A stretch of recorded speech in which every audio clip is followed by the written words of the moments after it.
Good morning and hello everyone from Van Eaton Galleries. Whoop, there we go, we have our echo. I'm Ed Squair. We're bringing you our Disneyland 70th anniversary auction. I'm here with engineer Zach. Nailed it. And we're just waking up this morning. And once again, Zach, we're missing Mike Van Eaton. We are. I would make a "Where in the world is Carmen Sandiego Mike Van Eaton" joke, but I never watched the show, so I don't know what the reference would be. It's a great show. Yeah, I know it's popular. But it's great to have you all here with us today. We've got 390 lots of almost all Disneyland. There's a tiny bit of other Disney park stuff in here, but it's mostly Disney stuff going from 1955 up to recent collectibles. If you've been here before, you know how this works. An item will come up. You have about 30 seconds to bid on it. If someone bids, it will reset for 20 seconds, and we'll keep going automatically through that. And while we're going through it, I'll be talking to Zach, our dapper engineer. Mm-hmm. And we're anticipating our special guest, Jack Janzen, who was co-publisher of E-Ticket magazine with his brother Leon. And the E-Ticket magazine, if you're not familiar, is one of the best written things on the history of Disneyland. They started in the 80s and took oral history. They went and interviewed these Imagineers before we lost them, Harper Goff and Mark Davis, and talked about the process of creating so many of the attractions that make up Disneyland that we all love. So he'll be here shortly. I worked with him, and I'm looking forward to talking with him. And that's about it. Are we at 11 o'clock? We are. All right, let's start our first item here. Click that, and we're open. And you see, I think it's counting down there, 22 seconds, and it will automatically advance if nobody else bids. And there I am. I don't have to touch the computer again, Zach. I did everything right. I'm so proud of you. So we see it's down, and we get the last call pops up. Don't wait to snipe. There can be a delay from your connection, so we want to make sure you get it if you want to. And there we go. We're on to item 2, and it will keep rolling through all 390. Yeah. And Zach, that's as prepared as I am before Jack gets here. Great. No, yeah, it's. I've been looking through. Ed makes us a lovely little guide listing out every single lot, and it's been really nice looking through and seeing what we have in this one. Yeah, we have some great. I did pick out some highlights for this one. Should we get those out of the way now? Yeah, why not? Yeah, so the first one you have highlighted is lot 80, so not too far away. An unopened Disneyland Taylor and Hum toy sailboat. Now, this is a really interesting piece to me because this is early merchandise. This dates to, I think, the 1950s or 60s. Let me check here. Yeah, 1960s. So this would have been a product you could buy at a store at Disneyland, or I think this was the Disneyland Hotel. Mm-hmm. And it just, I mean, just looking at that, I get a nostalgic vintage feeling, and I never was there. You know what I mean? It's so rare to find something like this with the original tag on it and the original packaging. I think it's a great item. And this is another one of these things. Years in the archives and years working here, I've never seen another one. So. Wow. And is you can still, like, I mean, obviously you probably wouldn't want to do it with this one since it's probably a little rare, but it sails, like you can put it in water. It's a wooden sailboat. I think it was designed to be put in the water and just played with. That's very cool, actually. Yeah. Next up, we've got lot 194, a Backstage Disneyland Summer of 1967 issue. Oh, so this is, I've got to put this up. We have several lots of Backstage magazine. This is the one I showed you the Bobcat cartoon out of about the Dapper Dans. Yes. So Backstage magazine is my favorite of the cast member publications from Disneyland. It started in, I think, 1963 with Wally Bogue, famous of the Golden Horseshoe Review, was the editor. And it's filled with humor and just insight on what was going on in the park, and it's kind of a little 60s hip and stuff. Really fun. And again, this is the only one I've seen of this Pirates of the Caribbean cover, summer of '67. So that is a great piece. I love to look through those every time I get a hold of one. And you'll see crazy rare photos in these. Like, this is the only place I've seen published a photo of the 7 dwarf characters or any characters with the heads off. That's like really not, the company does not go there. Yeah. So it's kind of amazing that happened. It's a great piece if you have a good Pirates of the Caribbean collection. Yes. You can have that. Well, that's just it. These early ones, they had a Haunted Mansion cover too. It's a great cover, and if you collect those attractions, they're great pieces to add to it because they're not that common. Definitely. Next up, we've got Lot 288, a hardbound copy of Disneyland's 35th anniversary TV special. So I put this in myself. This is a really interesting item. I think it's belonged to one of the producers of the show, and this is back. No, 30th anniversary. 35th. We're talking 1990, and there would be these TV specials where not Disney stars but general television stars would like appear, and this opens with a scene set in Cheers in Boston. Oh, okay. And they have it's filmed on the Cheers set, and they're talking about loving Disneyland, and it goes to Woody recounting a story of I was scared in the Haunted Mansion, and it cuts to this whole kind of terribly corny bit about him as a little kid going in the Haunted Mansion with his friends and stuff, daring him to do stuff. And it's this delightfully kind of naive, old style of television, and just a bound copy like this. There's very few copies of that around. I'd never seen another script for that. But they're a lot of fun. Sandy in Disneyland, if you can check that out I think it's on YouTube. That's Sandy Duncan in the 70s, hosting one of these shows. And the Jackson 5 sings Gilbert and Sullivan on the Columbia in that. So it's a great show. Yeah, here's some more of those backstage. There's 2 issues I think those are the first 2. Yeah. So that's pretty cool.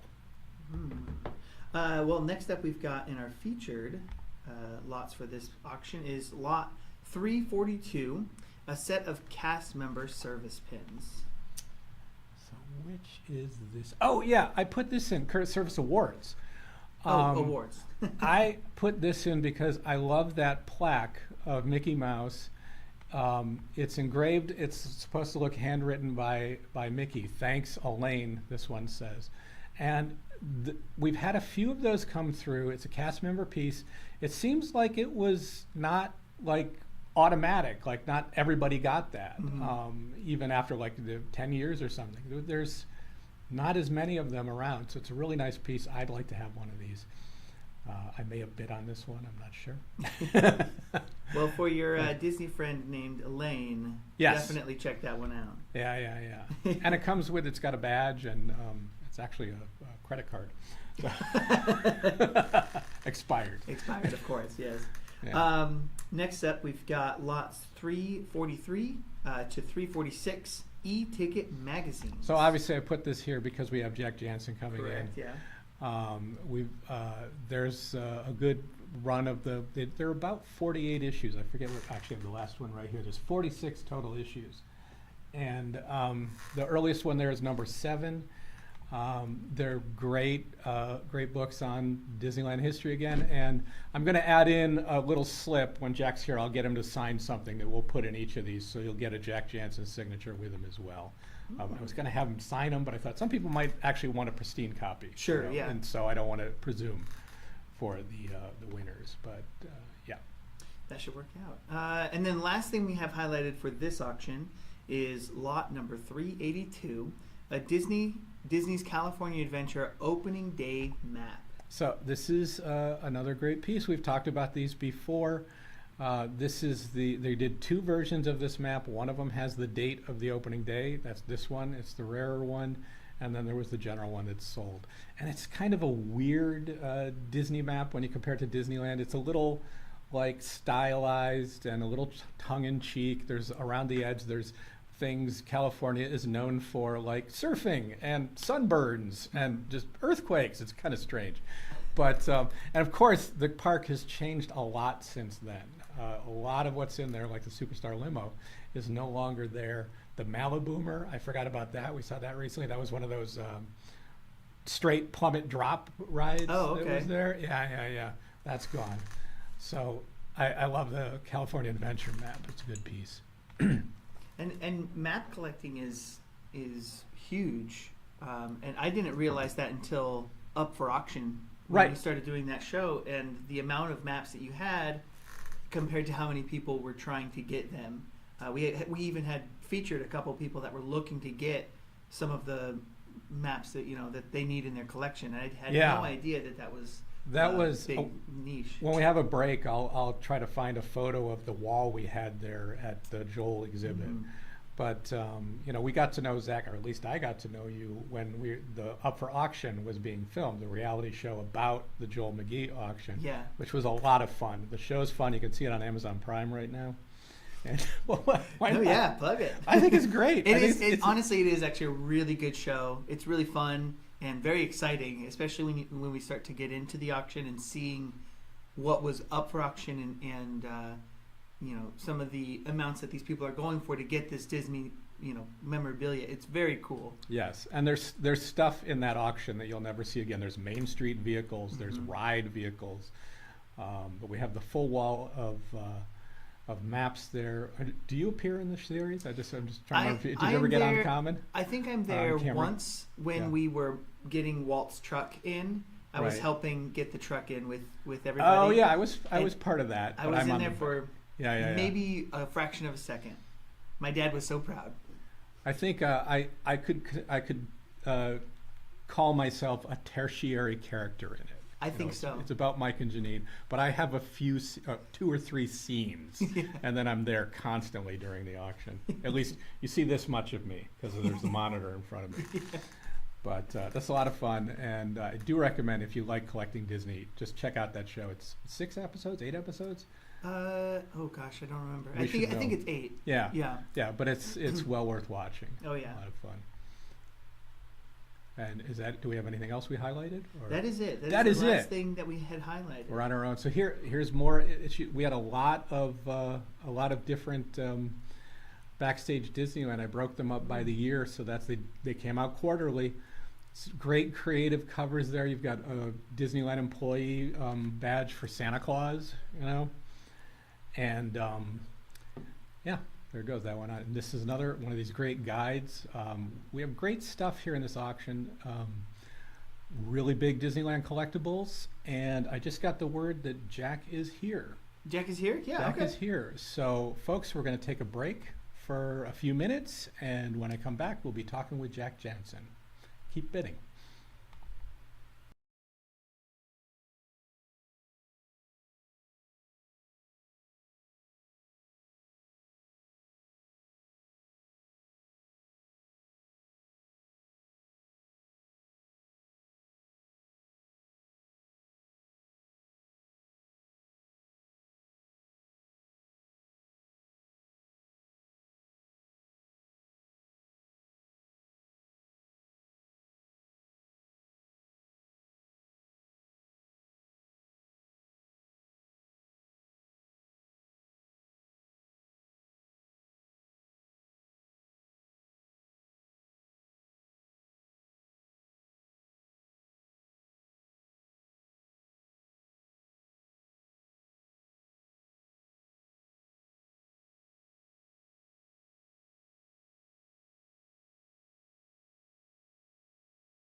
I'm in a good spot here.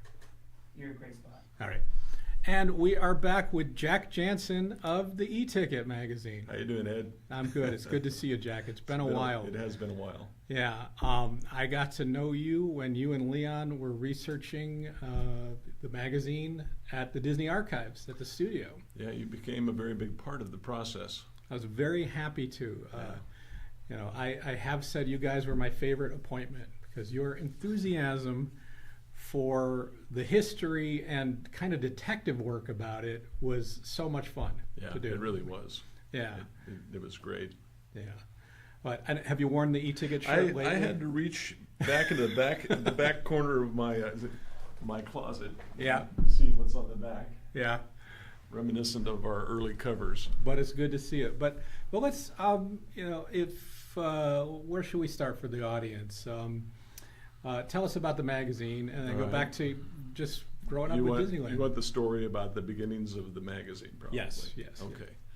I was born in 1950. Leon was born in 1946. So we were definitely Disney kids in the mid-50s.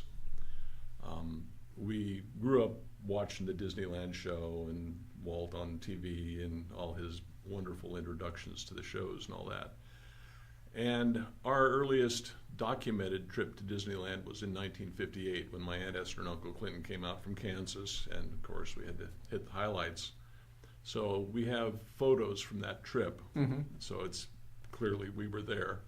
I suspect we probably were there maybe one time earlier, just because my dad was inclined to want to check out anything that was new in the vicinity, and I can't imagine him waiting 3 years. And where were you growing up in Southern California? We were in Panorama City. Oh, right. Yeah, close to Van Nuys.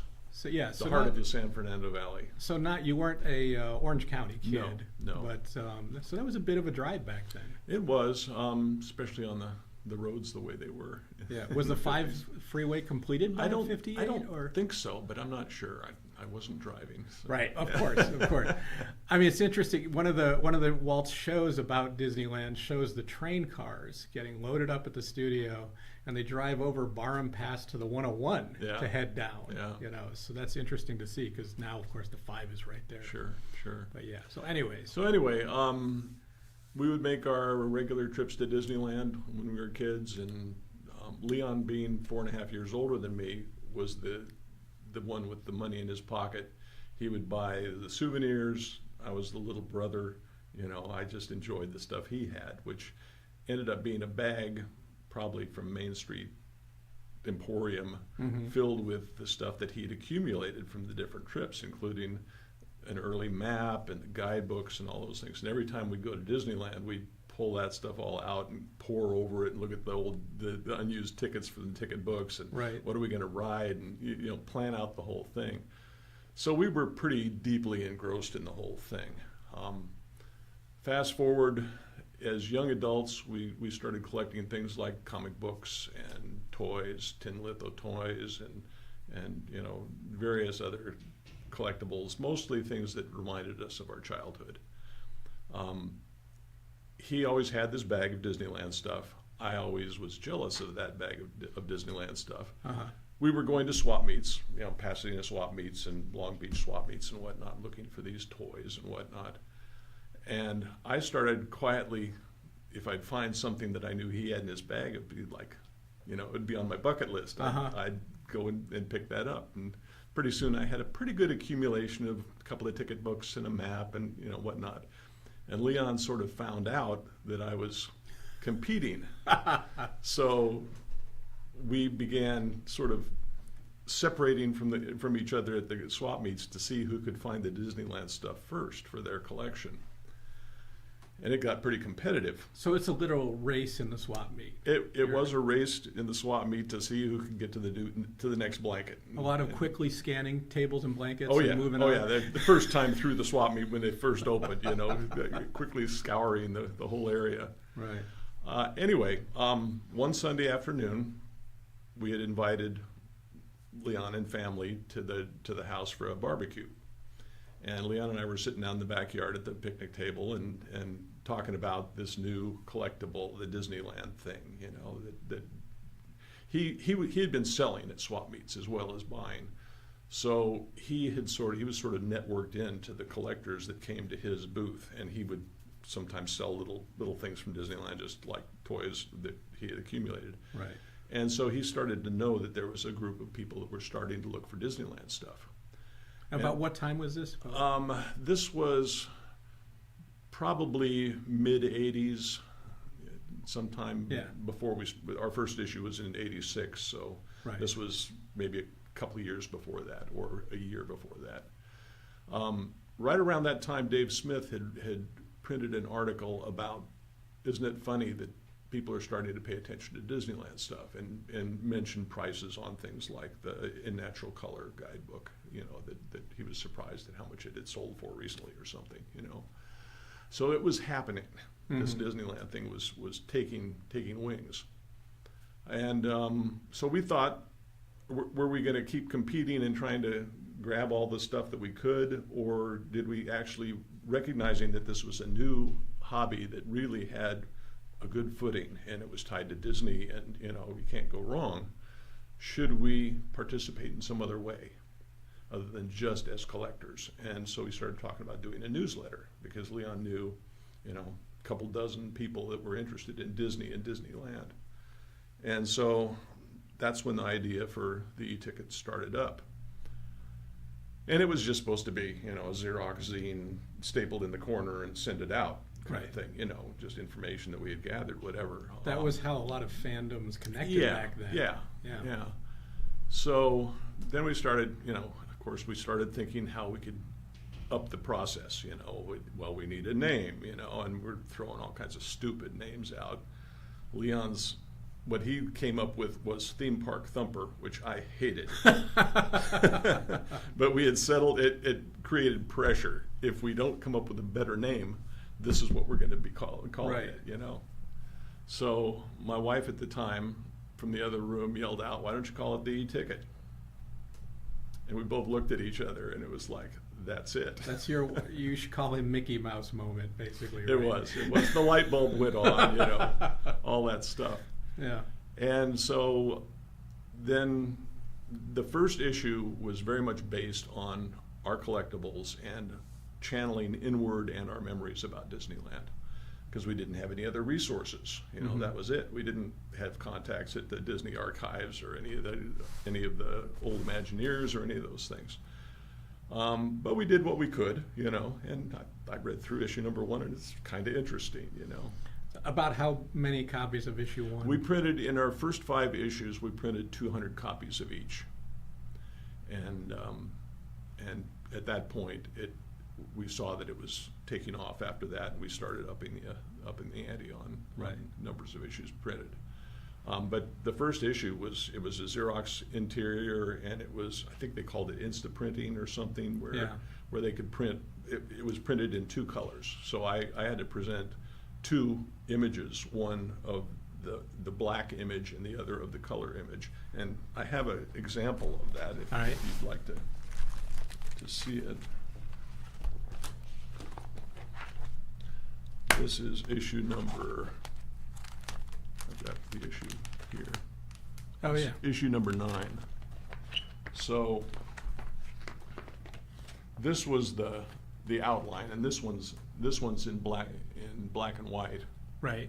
Actually, this was done in pencil. So that's all what would print in black. So yeah, that would print in black, and then to complement that was this one here, which was the color portion. And so it would take 2 passes in printing to come up with what we considered a little more difficult to duplicate. Now, can we show the completed? Oh, sure. So yeah, here's the completed issue. I mean, that's the e-ticket that, as I first came to know it. Yeah. Yeah. Yeah. That went in that scheme for quite a while. Yeah. So that's the way we kind of went along for a little while, just from our own resources and from. At some point, we started to get a network of collectors that wanted to give input and whatnot. Right. The first couple of issues, it was funny because we would mail them out. We mailed them out to this list of people that Leon had accumulated from the swap meet. And we sent it out with a, send in 2 stamps in order to get issue number 2. And so we got an awful lot of letters saying, who are you guys? Because we were being careful. In 1986, the Disney Corporation, like all corporations, were very, very strict with their copyright, trademark kind of information. And there had been stories about going and painting over the Snow White mural at some grammar school and things like that. So, and we were showing Disney images, although they were collectibles. So we were being careful. Well, I know that's in line with the National Fantasy Fan Club newsletters early on. It was fine to show merchandise that you had purchased, and they stuck with a lot of that for their photography in the collector's issues. Yeah, but we would go into a guidebook and we would reproduce a photo inside the guidebook, and maybe I get it. We're not lawyers, so better to be careful. Yeah.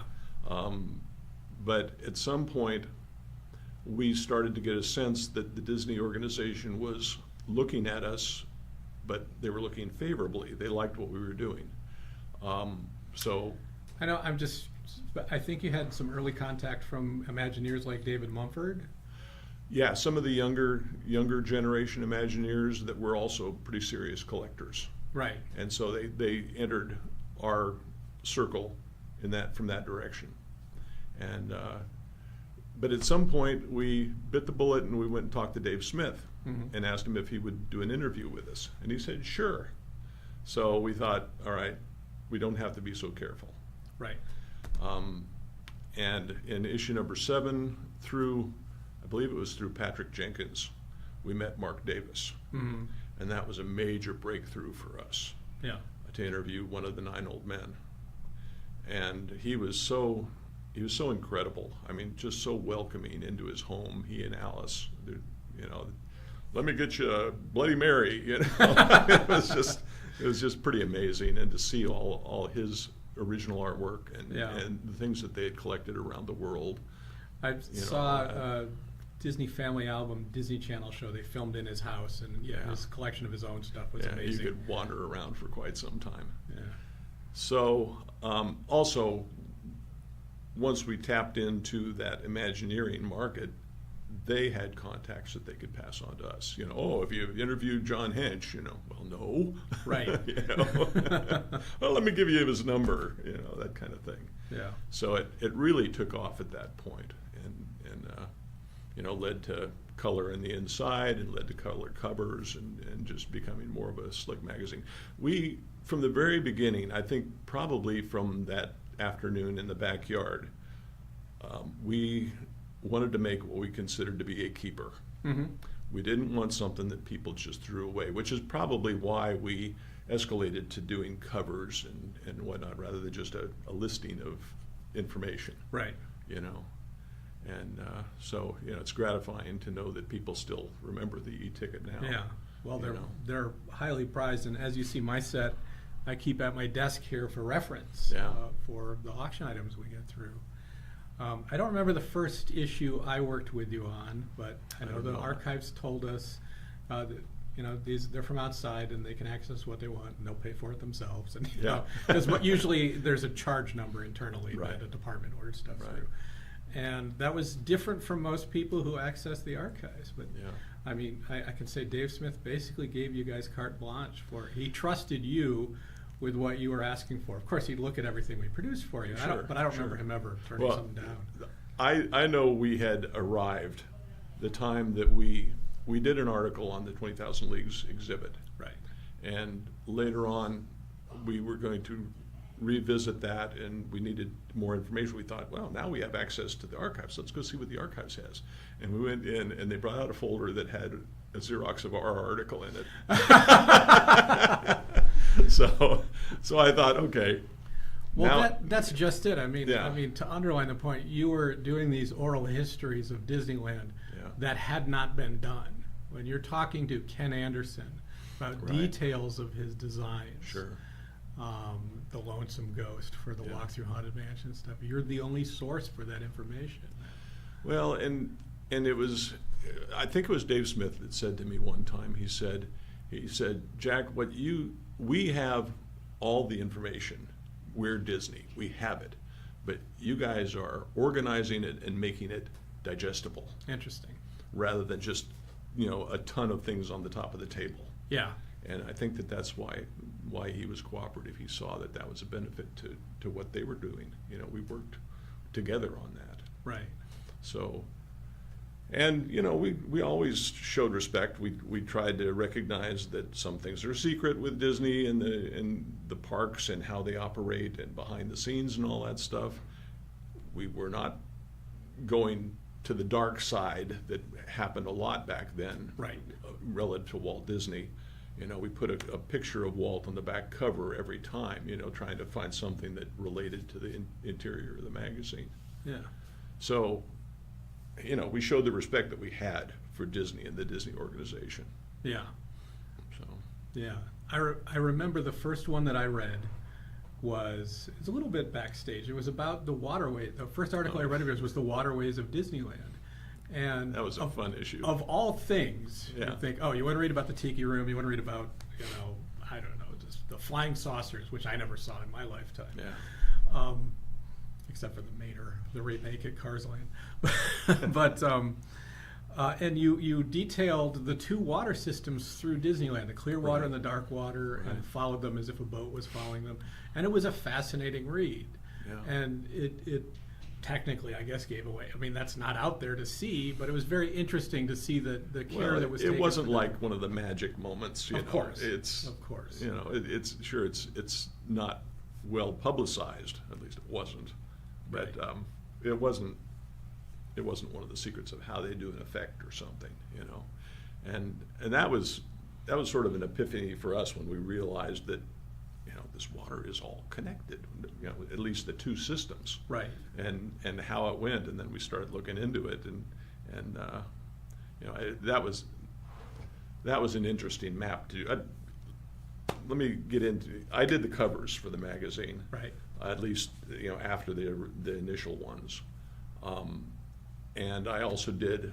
Our philosophy was if we could get Imagineering artwork for something, that's what we wanted to use. But if we couldn't find something that related to what we were trying to put across, I was assigned the duty of making the map or the cutaway or whatever it might be. Right. And so that it gave me some latitude.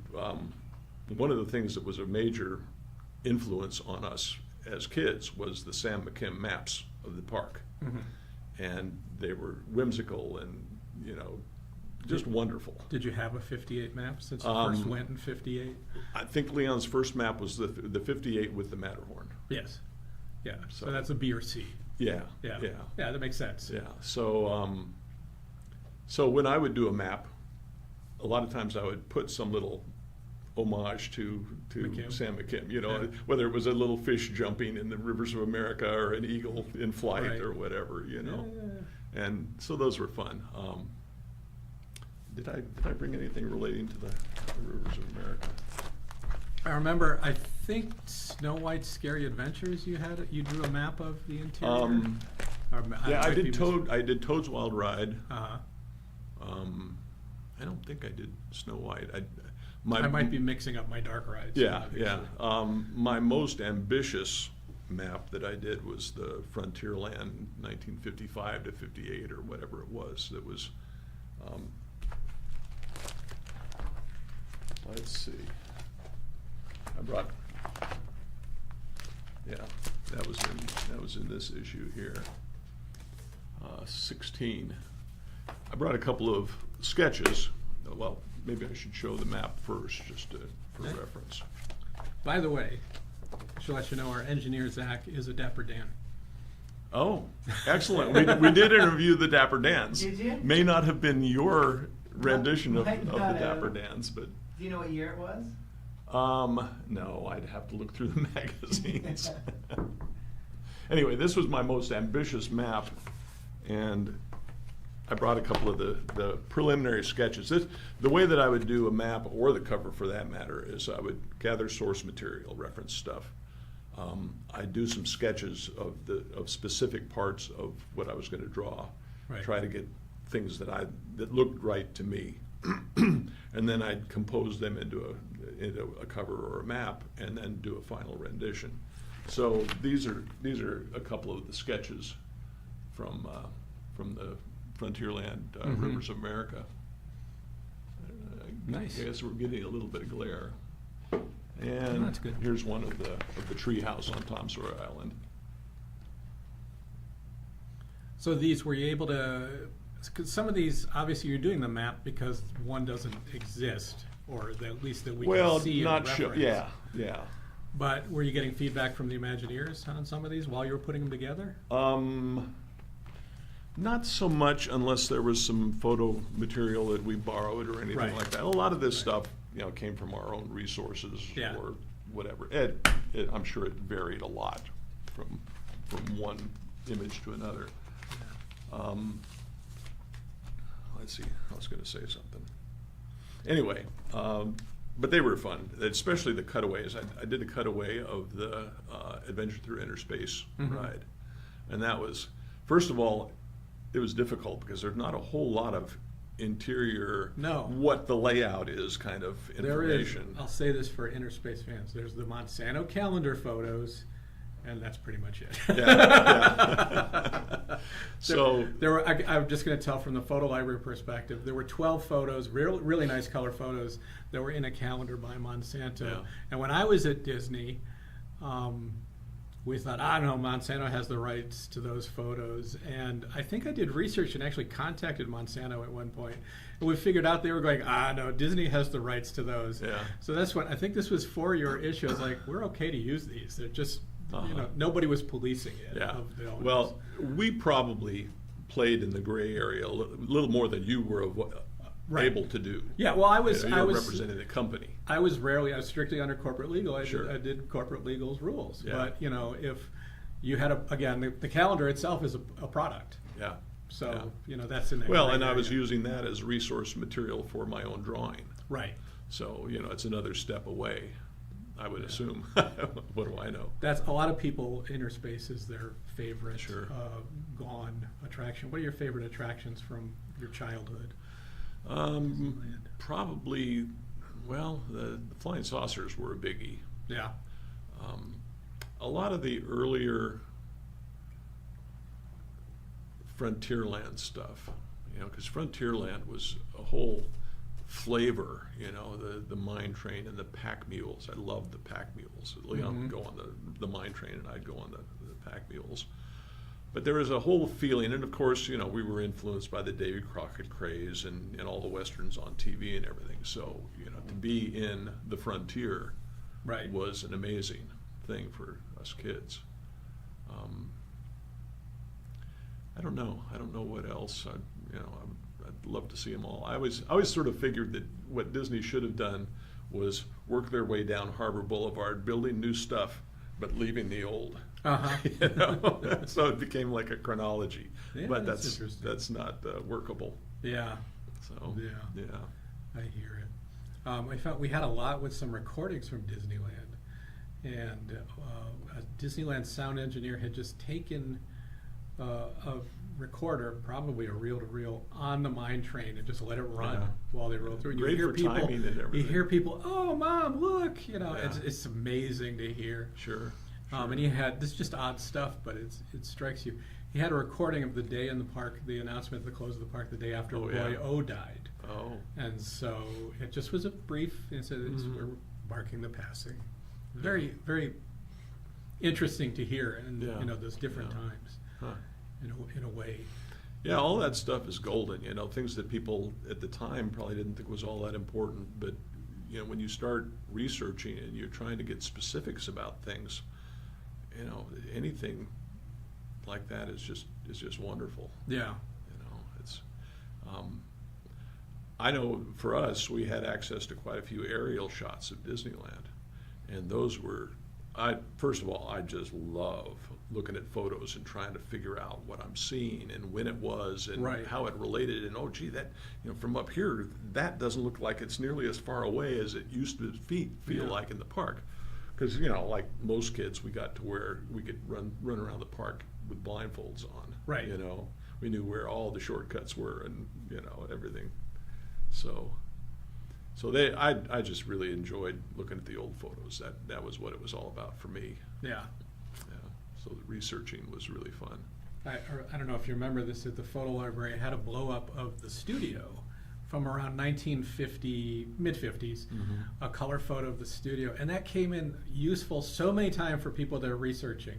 Sure. When we're looking, well, that's stage 2, but what's this over here? Yeah. This must be before Zorro. It's just Yeah. really interesting.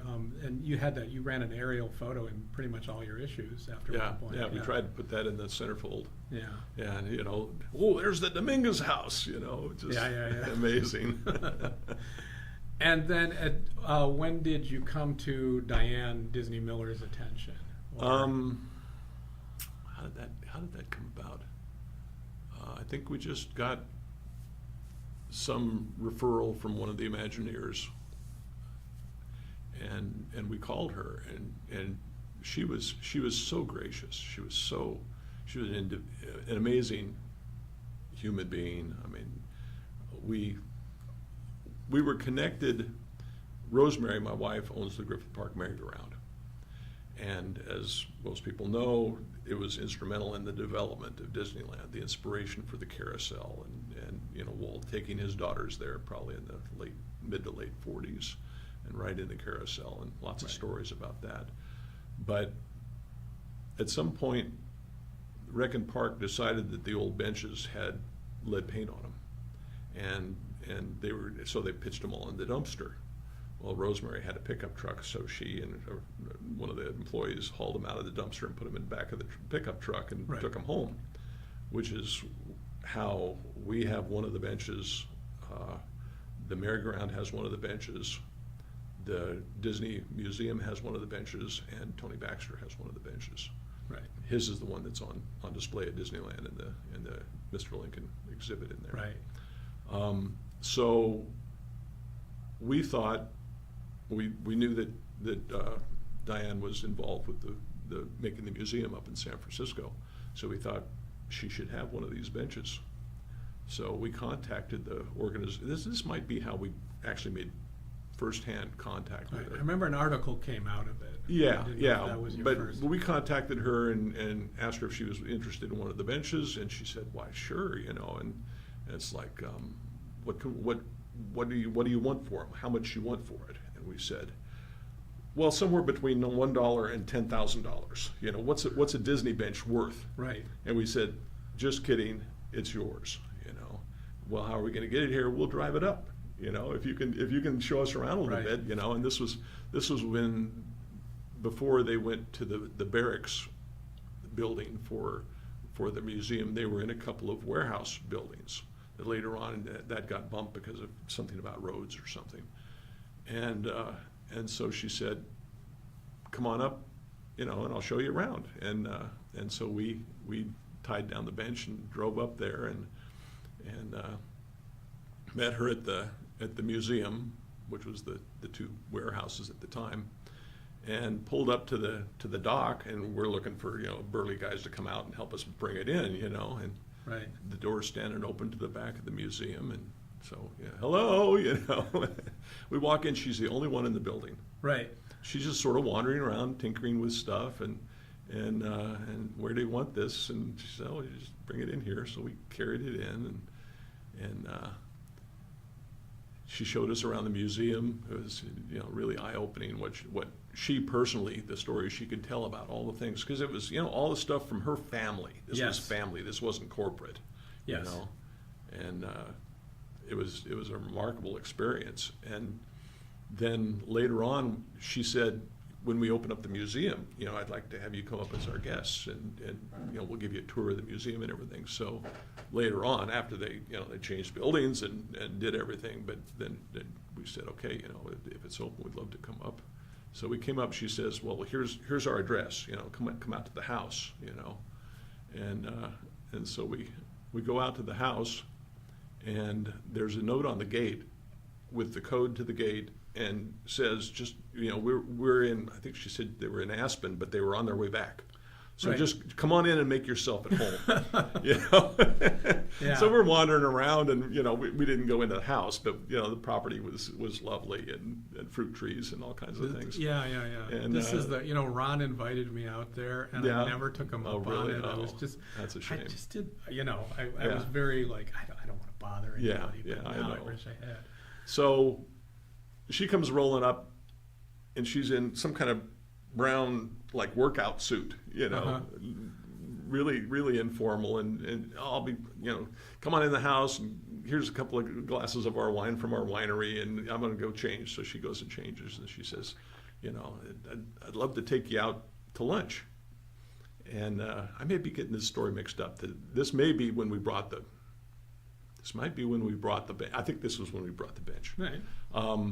And so we climbed into her an Escalade or something, whatever it was, and she says, I got this favorite little bistro restaurant that I love, and I'll take you there. And so we go there, and this is in San Francisco, so there's underground parking. You go through the gate and all this stuff, and she takes us up to the restaurant, and we have a really nice lunch, and then I the check comes, and I start to reach for my wallet. Oh, no, this one's on me, and she reaches down for her purse, and she doesn't have her purse.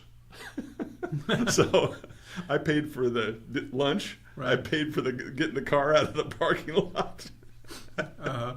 It was really funny. Uh-huh. She later sent us 4 tickets to the Disney Music Hall. Yes, And I got her tickets too. Did you? For what? Did Yes. you sit in the Lily seats? Well, it's like the exact center of the hall. Right, like 2 or 3 rows back, and were the chairs still in the Lily pattern I don't think upholstery? So. I don't remember. Yeah, I don't remember the upholstery. they were originally. I just remember that John Lithgow was for not in not as good seats.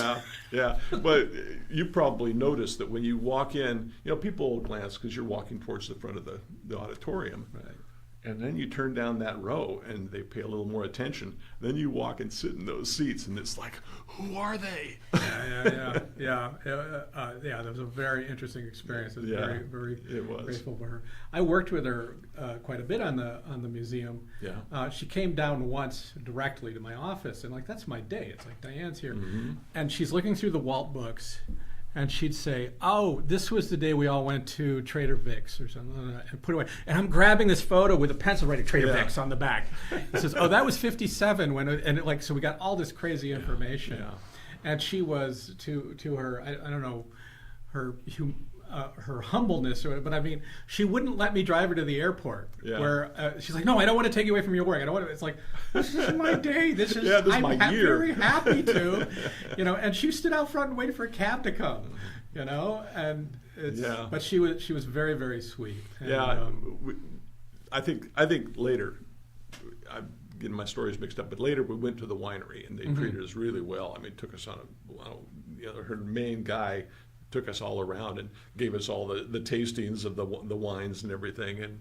And when we got to the winery, we walked in, and you park and you're outside, and I look up, and here's this old lady up there on the hill, and she's pulling weeds, and she's got her straw hat on and everything. It's like, that's Diane. Yeah.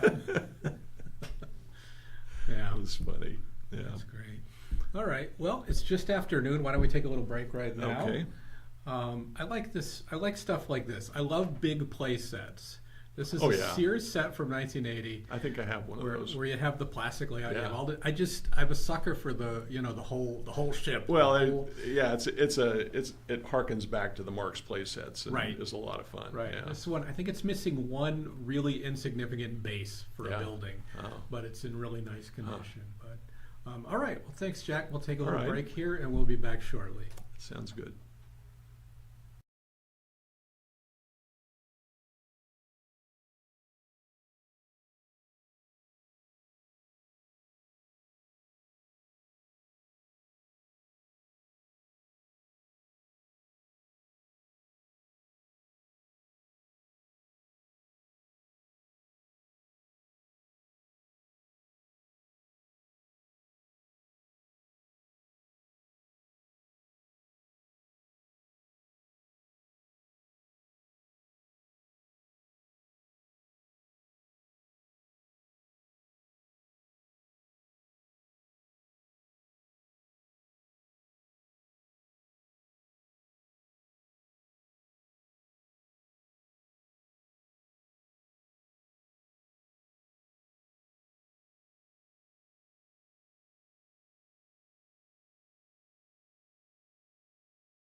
Hey everybody, we're back. Our lunch arrived, so we took a little bit of a longer break right then, Yeah, and we're back. And we are indeed. We are on Main Street. You know, our auctions are laid out. Usually Disneyland Hotel is first, then Main Gate, the railroad, Main Street, Adventureland, and then Mike goes to New Orleans Square. I think Frontierland should come next myself, but you know, it's a little ways around the Yeah, park. yeah. Critter Country, and that usually gets lumped into Frontierland anyways. It's all, but we basically go around the park towards the left, which is the way I usually go when I go into Disneyland. Do you have a usual route you take? No, I think it's sort of shotgun. You know, sometimes it's Tomorrowland. Yeah, Yeah. that's fair. That's Yeah. fair. Sorry. We were talking about You expected a longer answer than that. Yeah. Give me something to work with. No. Yes, no answers are good. Well, some people are really like adamant about no, you have to go to Adventureland first, or I've heard people say that it's crazy to go to Tomorrowland first, but of course it's what you want to do. I think traditionally, if you're getting there and you wanted to do the big rides early, Yeah. you go left, you have Jungle Cruise, Pirates of the Caribbean, Haunted Mansion, Splash Mountain, if you're Sure, doing Splash sure. Mountain. I don't think for me it really matters as long as I go through all the entrances. You know. Oh, really? Oh, I've got to go through the castle and listen to When You Wish Upon a Star. You know, and mess around with a little bit with the mechanism to raise and lower the drawbridge and all Right. that kind of stuff. Does it ever raise for you? Or? No. We know it moves. Yeah, I've heard that it came down for opening, right? Came down for opening, and I think again for Shirley Temple with the dedication of the attraction, the Yeah. walkthrough. Yeah. Yeah. I don't know. For me, going through Disneyland, of course, we did the magazine for so long, which was all about pre-Walt's death Disneyland. Right. The Walt years. So it's fun for me to walk around Disneyland and imagine the park wherever I am. Imagine what the park was early on. Right. And for a long time you could still find little bits and pieces of Disneyland, the old Disneyland. You could find a little piece of the path where the wagons used to go in Frontierland. Mm-hmm. And different things where there was a huge pile of horseshoes someplace in Frontierland, which everything else had changed, but that block, that bale of horseshoes was still there. Yeah. So, and it was getting harder and harder to find those little bits and pieces of Disneyland. Has Main Street changed a lot for you? Or I know Steve Martin in his autobiography, because he worked in Frontierland Right. and in the Magic Shop, and he said Disneyland was like a memory trapped in amber. Like you go to the Yeah. Main Street and it looked like Main Street when Yeah. he worked there. Yeah. I think probably Main Street is the least affected. When you look at details, the details have changed, but the overall flavor of Main Street Right. seems, it's still got the trolley car going down with the horse car, I guess, technically.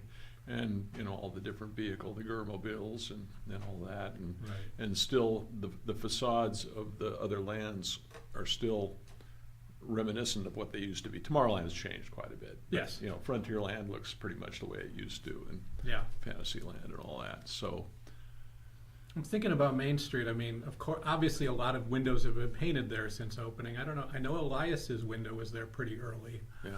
Walt's father's window was there. I wonder if we looked. I doubt that's changed much. The companies and the buildings have changed, Yeah. except for the Emporium. Maybe I think most of the other ones would be different. We don't need to I do would a memory imagine. test. Yeah. I'm just saying. Yeah, I mean, I don't know how long the candy shop has been there, and and We the have. bookstore and candle shop and all that. I think in this auction we have, and it might have just passed or be just coming out. There's a photo of a cast member in front of the pen shop on Main Street. Pen shop. Pen shop. Now the pen shop, and I had to It research must not this. have had much square footage. No, it was down to the right. There's a little spur off of Main Street where there's the lockers at the end. Right. And the pen shop was at the end on the left of that. It's part of the shop now. Did all the research and found it when it came up. I just wanted to see if it was coming up because we can watch. So it was always sort of peripheral anyway. It was a small shop. I think it got absorbed into. Is that where the Wurlitzer shop was? No, the Wurlitzer is further south. This is Oh. This is that side where the flower cart would be. Okay. You know, I think the Swift's Market House. Right. It might have been absorbed into Swift's, but I often mix up one block of Main Street, if you know what I mean. Yeah, I know what you mean. I'm just keeping an eye here. I think it's probably past, but Yeah. it was definitely in the Main Street. But anyways, I just loved seeing that. There was a pen shop for a couple years, or Yeah. up to 58. And that may have been one of the very few images of that shop. I mean, I'm sure there's something else out there, but what I love, there was a lamppost, and there was a sign on the lamppost that said Grand Canyon Diorama. Oh, So yeah? like we could really date exactly when that Yeah. was taken. Yeah. Well, that's like our 1958 photos with my Uncle Clinton and Aunt Esther. Is there is a banner across that announces the opening of one of the rides, and it may have been, I don't know, whatever opened around 1958. I think the Sky Buckets were 58. I don't know. I don't remember what it was. Yeah, I know. This might Yeah. drive fans crazy, but we can't remember all of them off the top of our heads. Well, I'd have to We open rely up on- issue 41, which was the tribute issue to Leon. Let me see if I think Because I have. I showed some of those photos. We showed some of those photos. That's probably the one I don't have here because I was just getting the photos. It's your of- Haunted Mansion issue. Oh, Janine's reading it. Ah. Well, that's most inconvenient. Yeah, but that's okay. I think I have it here. But well, you know, the Art Linkletter one is pretty special to me. You know the Yeah. story of how that interview came about. I don't know. So Leon, you were both up with me, and you might have gone to the men's room or something like that. But Leon says to me, we're running out of old timers to interview you. He said, can you think of anybody early in Disneyland that we could talk to? And I said, Art Linkletter. He just was surprised I had an answer right away. I said, no, Art Linkletter's still around. Yeah. And you kind of cold called him. You Yeah. didn't really have a contact to him. You went and got a great interview with him talking about that opening day special and Yeah. working with Walt. And of course, he had the camera shop for the first 10 years, Mhm. which is probably the best deal ever made in broadcasting. He didn't get paid for doing the television broadcast of No? opening of Disneyland. Maybe he got paid scale or something like that. But his deal with Walt was to get the Kodak shop for 10 years on Main Street. So Walt in the moment is like, yeah, it didn't cost me anything. Great, we got Art Linkletter, Mr. Television, doing our show, and Art talked his friend Ronald Reagan into being one of the other hosts. So Yeah. Interestingly enough, some of the more interesting, all the interviews were interesting for different reasons, but Art Linkletter was fascinating. Ray Bradbury was fascinating. yeah, because we approached it from the Walt the futurist. right. And Ray Bradbury, of course, was the whole science fiction futuristic kind of thing, and he had some interaction with Walt on different, I don't remember what, but Yeah. on different things. I think that says I think that said Columbia on the photo of us, but I'm not. It may not be. That's the photo of you with the. Yeah. I think Columbia. Yeah, it looks like it. Columbia would be right too. Yeah. I'll take a shot of that and we'll send it to Zach. Okay. Now we got in the break. We got Zach some photos from your personal collection. Here, I'll be able to show that later on. Yeah. Yeah. I've got. Is this yours? Yes. I'm running out, so I. Well, you can't have it. Like I've said, we've been collectors of Disneyland stuff for forever. One of my favorite, and I hesitate to show this, but because it's near and dear to my heart, but this is one of my favorite collectibles. I'll move my soda away from Disney. That's Yeah. all right. So this. But anyway, is, this is a 1957 guidebook, not in great shape. But the important thing about it is that it's got a There you go. beautiful signature of Walt Disney on the It's inside. a really cover. nice big signature. Yeah, it really is. So this is very special. So I have to ask. I don't think was that personally acquired by you? did you? no, No. but it was acquired from a authority on Disney signatures. Right. And he not only gave me a certificate of authenticity, but he also had the story from the people that he got it from. And the story was that brother and sister were at Disneyland, young, fairly young, I don't know how old, but they were in Frontierland, and they were waiting to get on the Mark Twain. And they looked up, and there was a man on the top with Mark Twain, kind of pacing back and forth, looking around Frontierland. And they recognized him as Walt Disney because of the TV show and all that. Right. So they said between themselves, we need to get an autograph, but they didn't have anything. So Walt went on the ride around the rivers of America, while the boy ran to the gift stand and bought this guidebook. Right. And ran back just as the Mark Twain was coming back in, and they waited at the exit. And when Walt came out, they approached him and asked him for a signature, and he talked to them for a while and was happy to see them, and that Yeah. they were having a good time and glad to sign your book for you. So He always seemed, you always hear stories, he was interested in hearing kids say, like, what are you enjoying? I don't know what he said Yeah. exactly, but he asked them how they were liking Disneyland and what their feedback was, what they Right. had to say about it was. yeah, what interesting. was working and what wasn't, and Yeah. all that. Yeah. Yeah. So, yep, that's a favorite memento from Disneyland. That's really nice. And is there Yeah. any particular attraction you collect? I mean, I've always collected the Haunted Mansion, Yeah. but there's Pirates of No. the Caribbean and Indiana Jones stuff I can't resist. Yeah, I know. Yeah, well, they're such impressive rides.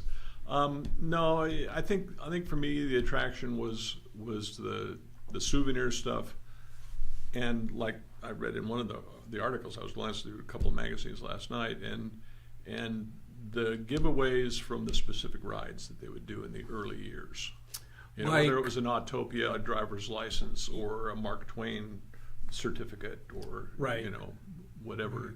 Those that were early on, you know, in the 50s and 60s, and that were specific to an individual ride. I've always wanted, I don't think it was a giveaway, but there was like a program for the Sleeping Beauty walkthrough, or kind of a souvenir book. The booklet. Yeah. I've always wanted one of those. I'm kind of a Isn't sucker. there one in the auction? There might be. You know, sometimes I bid on stuff, but here's the churro sign I was telling you about. Main Street USA churro sign. It's at $300. Yeah. That's a little piece. It's about this big. It Uh-huh. looks like a little post sign, but Well, it's near and dear to somebody's heart. well, you can see that there are red and blue lit up churros on the sign. So that was part Wow. of the 50th anniversary for it. Now we're just about to move out of Main Street into Adventureland there. You Yeah. see as we're organized. And I think the tray is from Walt Disney World, but Yeah. the Kikkoman Adventureland veranda tray, that's a Walt Disney World piece. So if you snuck in, but hey, Walt Disney World wouldn't be here without Disneyland. Yeah, So- that's true. That's a great There is a piece. tie, yes. That's a great piece. Have you? I've never been to Walt Disney World. Have you? I have several times, yeah. Compare or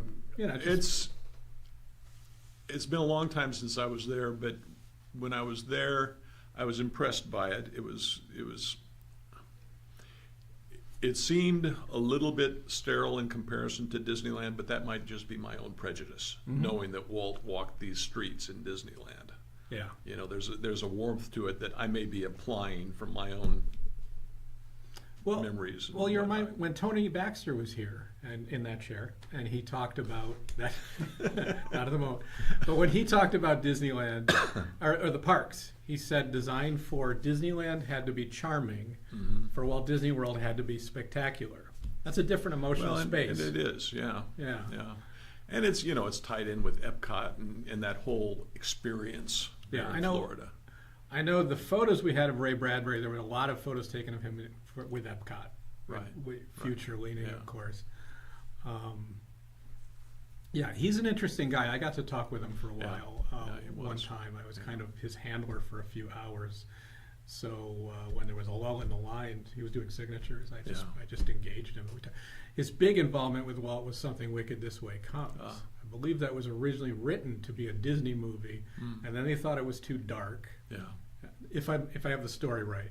So he published the book in the 50s, and it got popular, and it was really popular, and then it was really popular, and by the 80s, Disney said, "Hey, we own the rights to this. Oh, by the Let's way, make the movie." Tap him on the shoulder. So, yeah, and he was involved in that production too. Yeah. Yeah. Yeah, Ray Bradbury and Art Linkletter were very interesting, but some of the favorites that we interviewed, Ward Kimball was amazing. Did you meet him? I did meet him. Yeah. I worked with him a few times. Yeah. And I just distinctly remember we interviewed him, and he was a little bit skeptical because he'd been interviewed quite a few times and been misquoted or taken out of context, right? And, all this stuff. So he was a little bit leery, but we got him going, and he told a lot of good stories and everything. And then our procedure was we'd do the interview, we'd go home, we'd transcribe it.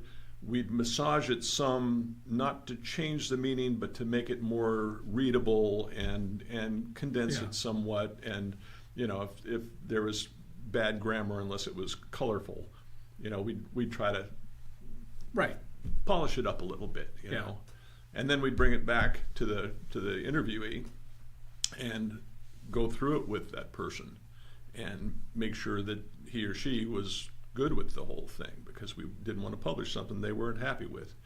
And we brought it back to Ward, and he got into this mode that I hadn't seen with any of our other interviewees, where it was like he became the creative Ward Kimball, and he was working with it and adding things, and we were massively scratching on our pad, and we saw the dynamo that Ward Kimball was when the creative juices were flowing. That was fascinating. Yeah. Yeah, it was, he, there in his living room with his big Ives boat over here and his band organ over here, and all his stuff. It was just a magic moment. I've seen that. I had that moment with Margaret Carey, actually.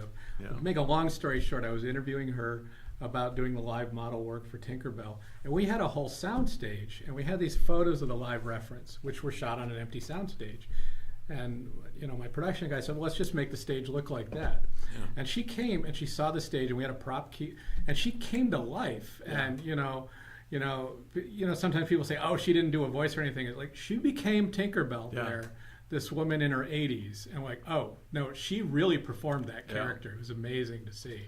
Well, and you see somebody who is past their prime. They're in their 80s or whatever, but when you can really see the person that they were when they were at their peak, and that can come to the surface, and it's remarkable to see. And Disney gathered people around him that were all amazing people. And to see that happen, you get a sense of what the process was back in the 40s and 50s when they were going so strong. And Ward was a little bit of an outlier. I worked with him a few times, or I got to have lunch with him at a convention once with a group of Ken Anakin was there, and there was a screening. But I had to work with him directly for a Disney Store signature watch series, and they were doing all the 9 Old Men, or at least the ones who were still around. I don't remember what they did, but they asked me to write the Ward Kimball one, and we had to find a quote to go with it. And I found a quote where he said, I'm going to get it wrong because it was basically the same as the one that Walt's always attributed with us. It's kind of fun to do the impossible. Right. That's what I have in mind. That's not what it was. But I got this, and I said, I found him. He said this in this special. I said, okay, can you call him tomorrow and get him to okay that quote? And I was like, what? He was like, call him and get him to say it's okay. So I called him, and I said who I was, and he's like, yeah, okay. And I said, well, I have this quote. Is this okay if we use that? And I said the line, and there's a pause, and he goes, well, you could say that. And I was like, okay, fine. We're done. Yeah, That's the okay. And he went on and stuff. It's nice.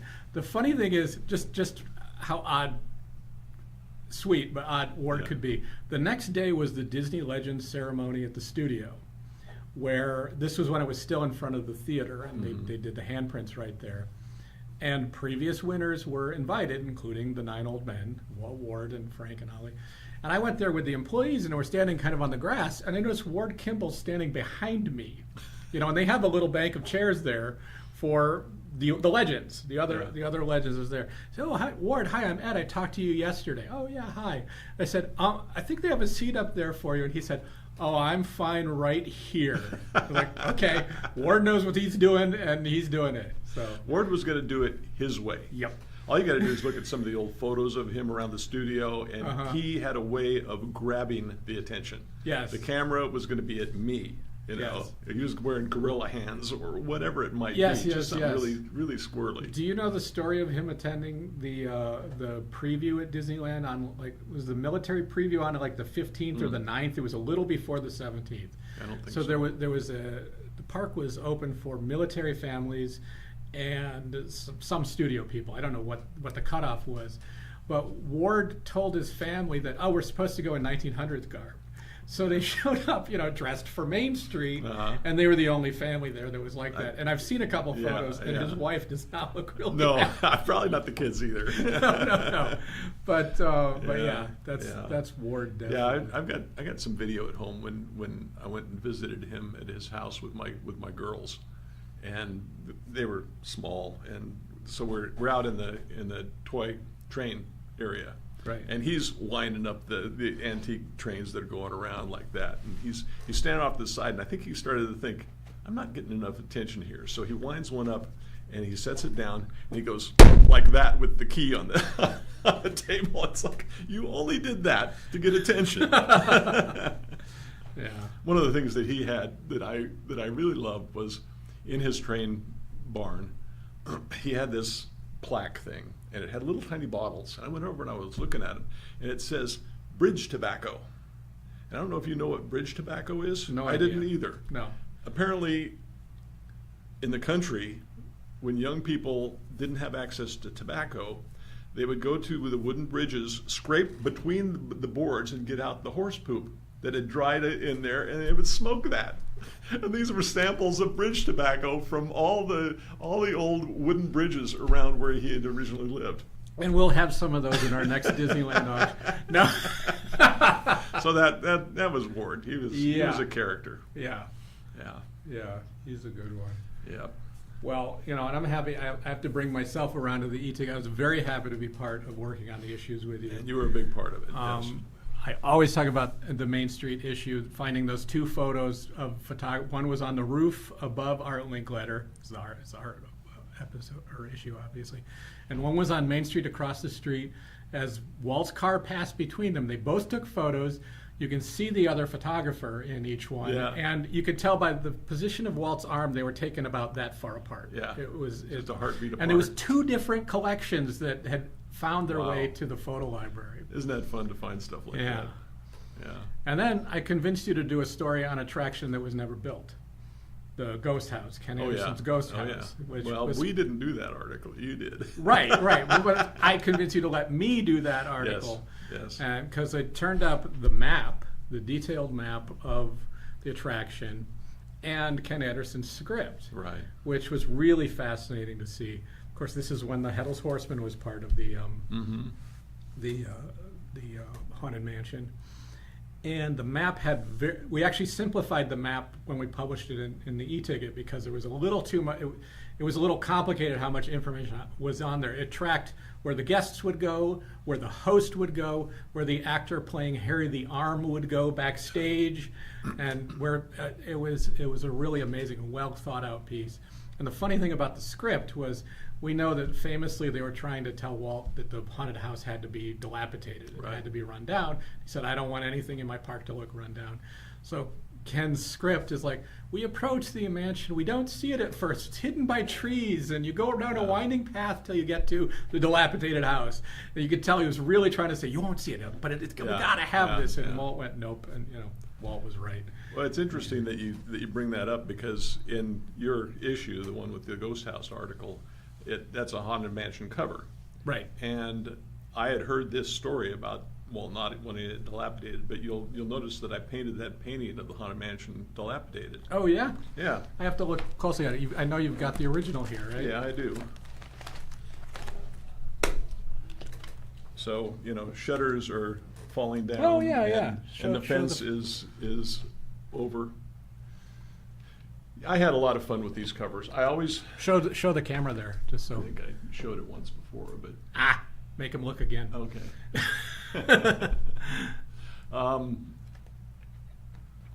But you really enjoyed doing the covers. For I the did. issues. We did the magazine rarely enough that I could get the juices flowing again for the next cover. If we were doing this, once a month or something, Right. I think I would have burned out. But I always had fun. One of my favorite. I was looking through the covers and asking myself, what's my favorite cover, and I couldn't really come up with a decision. But I do, for a number of reasons. I love the Pirates of the Caribbean. That is a cover. really great cover. That's one of my And favorites too. there's a number of reasons. One of the things that I like to do was take the components of a ride and arrange them as if, like in this case, the pirates were really alive and they were going to a different place in the ride. These three are not, I don't believe that these are together Right. in the ride. But here they got together, they just landed on the boat and they're in a different part of the ride. Right. So, show this one.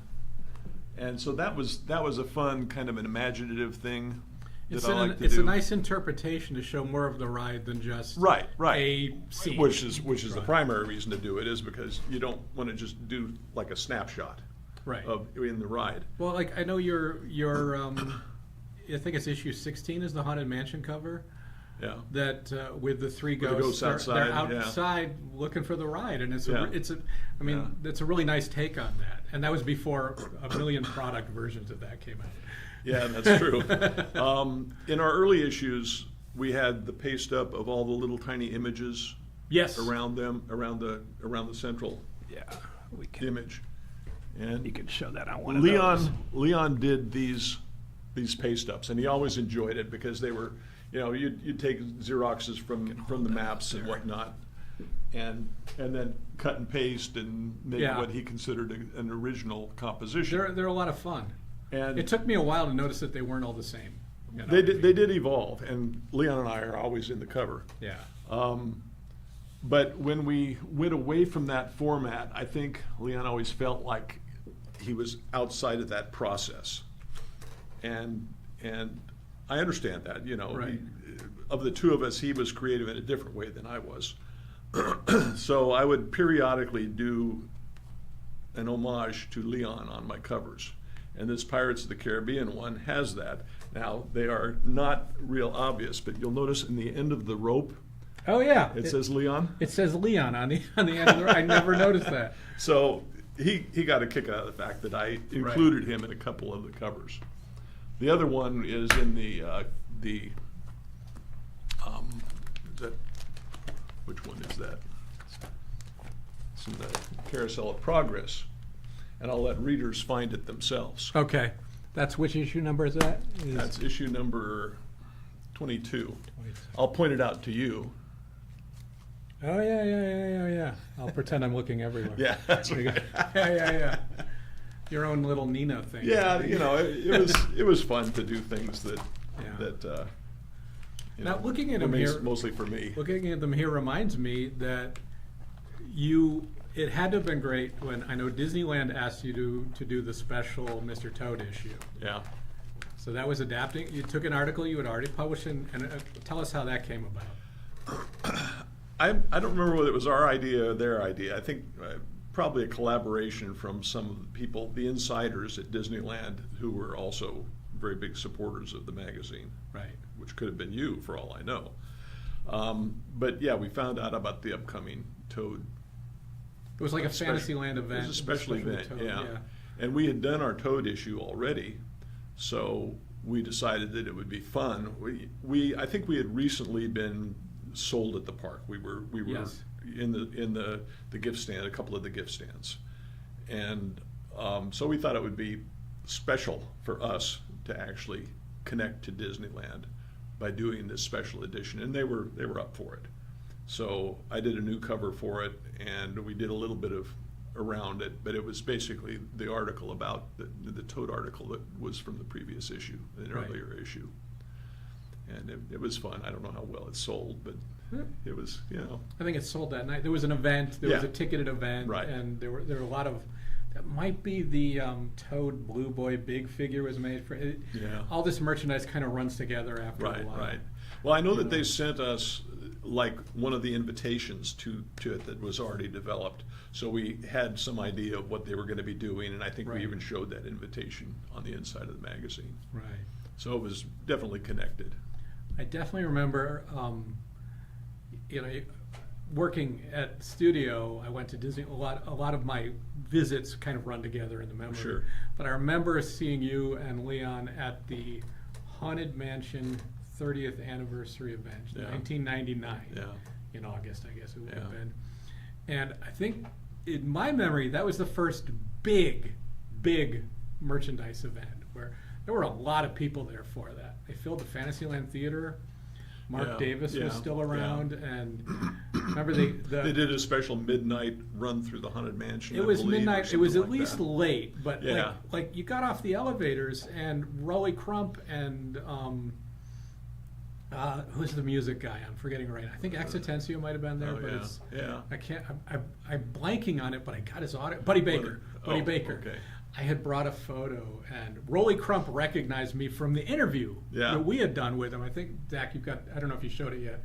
There's a photo of me with Jack and Leon with Rolly Crump, which was great here in Burbank to meet and just talk with him. Yeah. And remember showing him stuff from the Haunted Mansion development that he had forgotten. He goes, "Oh yeah, that's the mask I wore home and scared my wife." But God, that's 21 years ago. Yep. You haven't aged. I have some, yeah. But that was a lot of Yeah. fun. But Yeah, I lost. good Oh times. yes, so Buddy Baker was there, and I said, so Rolly Crump recognized me, and I got Buddy Baker to sign it, and the cast member ran over and says, "No, they can't sign anything. They can't," and he was already signing it, and Yeah. so yeah, I snuck that through. I got to admit, but that's a prized Yeah. piece of my collection. Yeah. How did it feel to be a part of the e-ticket for you? Like Well, to have your articles For printed, me, or- I've had a few articles published. I did a cover Yeah. story in D23. I did a series of articles in the newsreel and in Disney Magazine, which had a Right. circulation of 600,000 or more each issue. And I'm most proud of the e-ticket because to me, it's like being in this very exclusive club. To Yeah. me, I was saying this today, but you and Leon are, to me, some of the most important Disneyland historians. And with the body of work that you put together looking at Disneyland and chronicling the words of the Yeah. people who created it while they were still around. We've lost so many of the Oh, I know. Imagineers. They're- Basically. that was sort of a joke with the e-ticket that if you interviewed with the e-ticket, you would die shortly thereafter. Well, you didn't seem to scare anybody off. Well, at we were least, interviewing but- people in their 80s, so Yeah, it wasn't terribly surprising. But Yeah. we were so lucky to be involved in that window when Yeah. so many of the people were still around and still accessible and still with it enough to tell us their stories. And interviewing, you've done a lot of interviews, I'm sure, and we found when we started doing interviews, we would find later when we would be transcribing that we talked way too much. Mm-hmm. That we would cut people off when they were just starting to get to the good stuff in the interview because we had some idea. Yeah. So we learned pretty quickly just to shut up. I was going to say, are you telling me to shut up? Are you? No. But I'm talking about important people in the I- Disney. Are you saying I'm not important? No, I'm saying I'm not important. No. You're important here. This, No, For sure. that was a lesson that we learned. Yeah, no, I've caught myself at times. There's times when, even talking with you just now, I want to interject something I Sure. think of. And it's like, no, wait, I want to hear what you're saying. It's just Yeah. it's part of the enthusiasm of the conversation. It is, but you know you have to control that. So, Yeah. So then, for your last issue, you did the last couple after Leon had passed away. Yeah, we which did. was- I did six issues after Yeah. he passed away. 41 through 46. Yeah. Yeah, it was not the same. I mean, that's a cliche, but it just wasn't. You know, it was a something that we combined. We did as brothers. Yeah. Something that we could share. Where in other ways, we were drifting apart. We had families and jobs and all that kind of stuff. And so this was a good reason why we got together on Wednesday nights and worked on the e-ticket. Right. And got to go on tremendous adventures at the park and at the studio and the archives and all that. Yeah. Well, I got to go one night with you in the Haunted Mansion, which Yeah. was my favorite visit to the Haunted Mansion. Going there, we went there, I think we were going in at 2 o'clock in the morning, and walking up to the gate, there was a black cat sitting in the gate waiting for us. It was like, okay. Yeah, But, it's appropriate. But for the final episode, I always mix up episode and issue, like in my life. But I got to write an article on not a wall to arrow ride, but Indiana Jones Temple of Forbidden Eye. Yeah. And you had talked to Tony. You kind of wanted to do that as the ultimate dark ride. Right. Yeah, and that was a lot of fun. Well, and it was a logical eventuality from all the other park rides, the dark rides that had been done over the years, of building towards Indiana Jones. Mm-hmm. And so in that way, I didn't feel like it was deviating very far from our original definition of what the magazine was about. Yeah. It is the ultimate dark ride. Yeah. Have you seen Rise of the Resistance? No. I recommend going on it if you get to go. Yeah. It's a pretty bright ride, but it's up there and in the e-ticket level overall. Wow. Well, I feel like we're wrapping up, but I will quick. We had Deborah from your NFFC days wrote in talking about, and she wanted you to talk about Beverly Park. Yeah? Yeah. But we're talking about Walt's influences on Disneyland. We know he looked at not Descanso Gardens. Am I mixing up? There were 3 of them. Yeah. Beverly Park, Griffith Park, and one other. There's the it's the European park that has Tivoli Gardens. Tivoli Gardens, yeah. Yeah. So yeah, Beverly Park's an interesting place. It was such a tiny little. You did an article on it. Yeah. Long time ago. Well, that's where you borrowed Deborah's film, apparently. Yeah. But but back then that was an interesting time. There were a few people that were connected that made the amusement in Southern California happen. Bud Hurlbut was a big element to that. With Knott's Berry Farm, and he had his own park, Castle Park, and he was involved in so much. His company built the small railroads, and all that, and as well as the carousel business. Ross Davis, who owned the Griffith Park Merry-Go-Round at one time, was a big part of that. And I think Walt tapped into that. He knew those guys, and so there's deeper than just him going to Griffith Park with his daughters. Right. There's more of a connection in that. Well, and famously, we know he was friends with Walter Knott, and they would compare. He would ask him how they would compare notes. Sure. Disneyland opening was great for Knott's Berry Farm. It brought a lot more people to Knott's Berry Farm. So I think people, without knowing it, might paint all these as competitors, but they were all working together in a way. Yeah, in a way they were fighting for the same buck, but not so much. I know when we were kids, we would go to Disneyland, and then at lunchtime we'd leave the park, probably get lunch somewhere, maybe go to Knott's Berry Farm for lunch, and walk around for a little while, and then go back to Disneyland for night. Right. And we did that very, very often. Yeah. Yeah, I remember the bullwhip demonstration out in the parking lot, and all that kind of stuff. That won't happen now. No, I don't think so. The guy was great. Yeah. One other thing I was going to ask you, because you were there in the 50s. Did you ever see Guy Williams or Fess Parker or anybody in the park that were the celebrities? I don't remember specifically.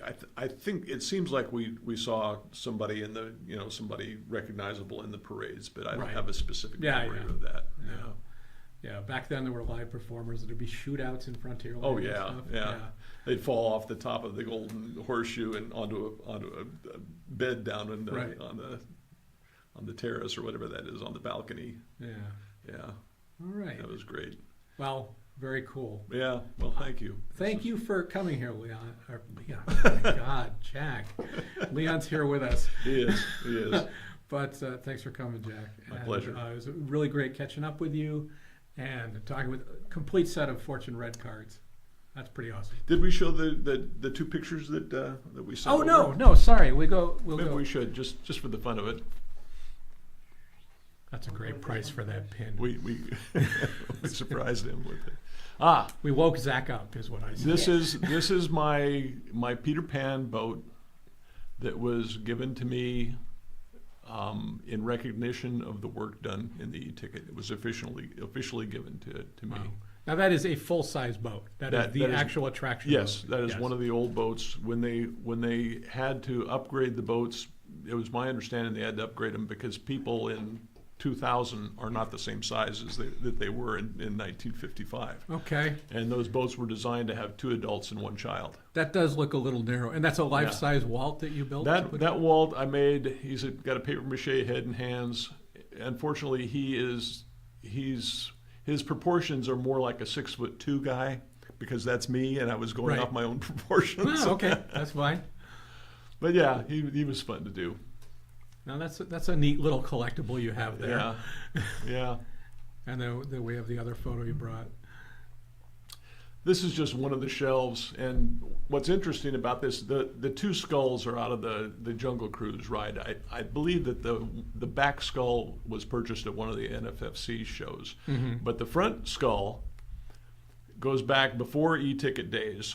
I was in the park with the family, and I noticed a guy coming out of an employee, a cast member of the Jungle Cruise, coming out of the ride, and he had the cranium upside down and all these pieces in the cranium. And I said, "What's that?" He said, "Well, the skull got broken. I'm throwing it away." I said, I was carrying a bag with something in it. I pulled the T-shirt out, stuck it under my arm, and said, "Could you throw it away here?" And he looked around and he dropped it into my bag. So I went home and I glued it all back together, and everything was there except for about a 50-cent piece in the side of his skull where he was glued to the other skulls in the canoe. Right. So that was left behind. That was Yeah. that, Wow. that still existed on one of the other skulls. Wow. And then that, of course, is an Atomobile out of That's one of the ones actually seen in the yes, attraction. that went through the clear plastic tube Right. after you shrank down your first amount. Right. Very, So- very oh, cool. and also it's the Grizzly Flats Railroad Depot from Ward Kimball's backyard.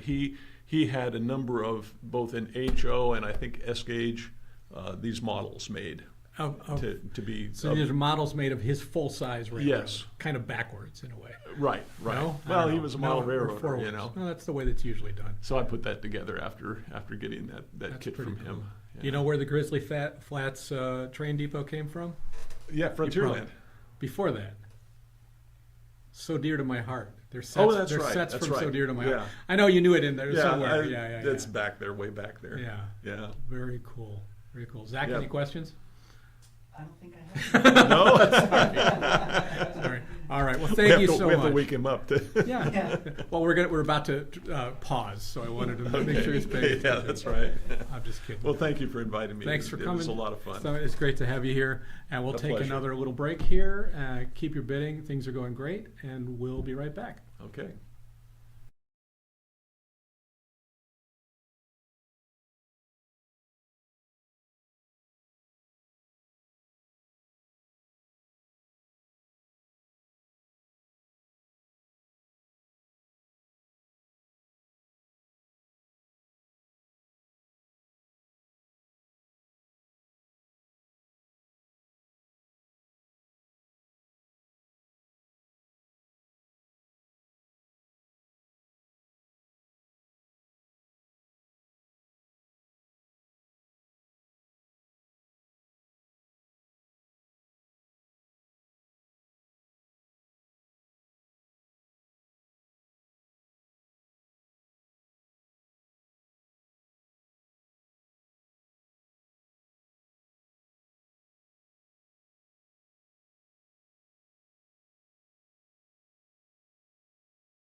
10 to right, and we're back.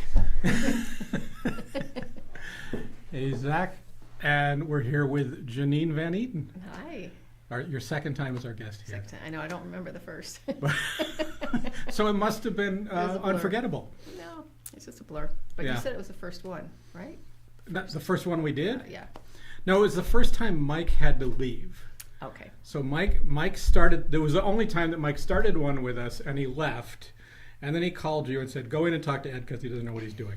So, but there was one that most of the auction was just Zach and me riffing, and Zach actually came out and sat at the table. I did. I do remember that. Yeah, Good. yeah. Got So some that was FaceTime. good. Yeah, yeah. But how are things going on the gallery? What do you want to talk about Van Eaton Galleries? Well, let's see. Or collecting Jaws? Our collecting Jaws. Yeah, the 50th anniversary. Yeah. Have you seen the new, I think it's on Disney Plus, the 50 years, I don't know what they call it, 50 years. 50-year documentary So, yeah. retrospective? Right. No, I have Steven not. Spielberg. It just started yesterday. So it's very good. It's about the making of Jaws. Mm-hmm. And it's very good. And they're also going to have an exhibit too, I believe, at the Motion Picture Academy, Jaws exhibition in September. Oh, cool. Mm-hmm. Will you be there? Of course, I'll be there. So we talk about, I didn't plan this, but we talk about collecting different. Why do you think you're a Jaws collector? What was it? Did the movie really? The movie really impacted me. How old were you when you first saw it? Oh gosh, I want to say I had to be 10, I think, 10 Like, or 12. Like a little too young. I was just starting in that bright area, you know. Right. Loved swimming, and then after that was very cautious of swimming. Even in a lake, I still thought there could be Right. sharks. Yeah. No. When you watch this documentary, it impacted a lot of people that way. They were like, "Yeah, I usually wasn't really afraid of the water, and I'm not afraid of the water, but I'm afraid I don't like the water when I can't see below me." Right. So, and this movie sort of instilled that. Well, I grew Fear. up in upstate New York. I was a kid in upstate New York when Jaws came out, and we would go to lakes to swim. Mm-hmm. And I remember adults saying, "I don't want to go in that water because of Jaws." You know, Yeah. I remember the movie, and the book was everywhere. Yeah. You saw the book everywhere right after the movie came out too. Yeah. So yeah, it just had that effect. It sure did. Yeah. Yeah. So, yes, I'm a big Jaws fan and collector, but I only have one poster, so I don't know if you call it a big collector. And as we learned recently, there are at least 5 variants to that poster. I think I found. Did you? Yeah, we're always lucky when there's a blogger who's very intensely cataloged the differences that came out. Yeah, I think you should watch this documentary only because it sort of tells you all the different iterations of like the book cover dust jackets, and then the poster, Uh-huh. and it shows you all the different artwork and what they actually settled on. And Oh, interesting. What they settled on is what we know. Yeah. But if you see the other renditions of it, you'll kind of go, "Oh, I'm glad they finally." And they also had a problem naming it too. They weren't sure what Yes. to name it, and they finally just came up with Jaws. I remember, I don't remember the names, but someone asked his dad for a list of names for the film, and one of them was, "Hey, what's that noshing on my leg?" Yeah, that's in the documentary. That's in the the one that, documentary. always gets pulled out. But Yeah, no, it's very good, and of course I think it's what is it, Shark Week or Shark Month, so it's a big deal about sharks this season. So, all right. so I loved your interview with Jack. Yeah, it was great. I'm not kidding. He was my favorite. Him and Leon were my favorite researchers Really? to come in with. They're so enthusiastic about the history of the park. Yeah. And we'd get delving into, in the photo library, there's millions of negatives. And there are photos that people always request, like 857, 591, Walt walking through Sleeping Beauty's castle. You know what I'm talking about when I say that. Right. Because it's one of the most seen Disneyland images. But we would be going into these obscure listings of production numbers, hand listed or typed up paper. We go, "Oh, this says, Alice Development, but it's in the 50s. Let's go see what that is." And we might find the ride vehicle or something like that. So it was really fun to do that kind of sleuthing and finding stuff that wasn't known and put it in the e-ticket magazine. So was Jack an Imagineer at all? No. No, he wasn't. No, Okay. they were just they just grew up with Disneyland and grew up interested in it and collecting it. They came in through the collectible market, really. Really? Okay. All right. That's interesting. Oh, because I had a question because I thought, how many Imagineers were actually? Oh, I know. I was reading your thing about the Haunted Mansion. Yes. And the e-ticket. Yeah, and it had said that Ken Anderson was an Imagineer, but he also was an animator. Right. So I was wondering how many animators became Imagineers. Well, it's kind of uncertain because obviously when Disneyland started up, certain people became Imagineers, but I don't know if they called them that right then. You know, it was WED Enterprises at the time. If I have the dates right, those name changes are hard to track when I'm away from my notes, but we've written it up for the catalog. But like Mark Davis was an animator Right. who then worked on the park, but he also worked on 101 Dalmatians. We know Right. that, you know, he was still working on them later. Yeah. So I don't know how absolute that line was. Yeah. Interesting. What about Bob Gurr? Was he did strictly Imagineer? I think he came in through machine work outside of the company. So I think he was strictly an Imagineer, not an animation. Okay. So tell me about all your magazines. You've got these e-ticket. This is my collection of the e-ticket, which, you know, I keep this in the bookshelf under my desk. Is this a complete collection? It is not. Okay. Because especially I think it's just missing those first 6 issues. Because the first 5 or 6 are those ones that were very small, hand stapled, only 200 copies made by the Jansens. And as much as I've bothered Jack, he's never given me them. I know he has a limited number of each issue, and I kind of said, "Oh, come on, you give them to me," but no, he didn't. If anybody deserves them, it's you. Well, thank you. I mean, if you know, look at this is great. I'm not kidding. I'm really happy to be a part of this. My name is in most of them from the midpoint on, working with them on the photos, and then writing on 2 or 3 of them. That's what I was going to ask you. How many of you actually penned? The main ones, I have a feeling there was something smaller I did, but it's escaping my memory. But I wrote the Ken Anderson's Ghost House issue, and the final one on the Indiana Jones adventure at Disneyland, Temple of the Forbidden Eye, which was an 8,000-word article on the attraction. It really goes through. I mean, I think you're about 9 pages into the article before we get out of the queue, because there's so much theming and design in that original queue. Yeah. You know, now if you go on Indiana Jones, you queue up outside, and then they walk you in really quick, and you end up close to the end. You know, Right. you don't see all that. But originally, you stood in line for 2 hours or so, God. and you'd move 5 or 6 feet at a time forward through these sometimes a little too claustrophobic caves and stuff. You know, some of those were a little tight when you're there in a crowd. Yeah. But there was theming. There was things that were inspired by elements in the different movies. There was a pole that if you poked it, the ceiling would seem like it was going to fall down on you.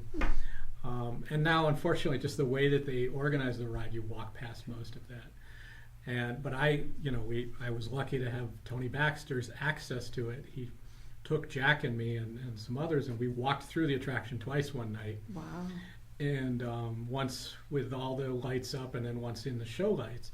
And it's interesting because we were there, and Tony started to show us, and a Disneyland security guard was there, just kind of standing a little bit away from us. And Tony goes, "Oh, I'm just taking them to show them some details on their ride." And he's like, "Oh no, I know, I'm just listening." He just wanted to hear it. You know, he wasn't like giving us a hassle. So that was a lot of fun to see and get through in that way. But yeah, so the Indiana Jones, and I feel proud that I got some facts into that article that Tony didn't know. Great. They had to do with raising rats to film them, but you know.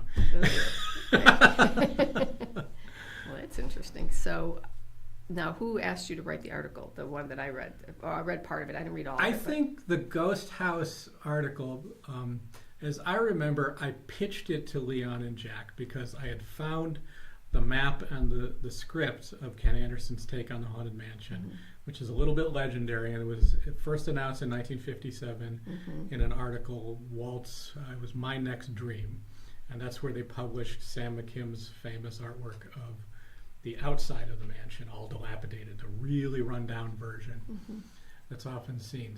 So they said, we're going to have a haunted house, and that's when Ken Anderson developed the walkthrough. It was a series of scenes that were 90 seconds long. He generally had it, they were scary scenes, and they ended with something comedic, right? And it's interesting because Mark Davis wrote the next script that I've seen. He wrote it in 60 days, like right after they were done with the World's Fair. He wrote a script, and his script was written like he didn't want to write a script. Like he didn't really want to write it.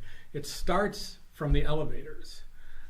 It's still a walkthrough, but it says you come out of the elevators, and you're walking through a series of scenes. And he had scary scenes. No, it was the other way around. He had comedic scenes that ended with something scary.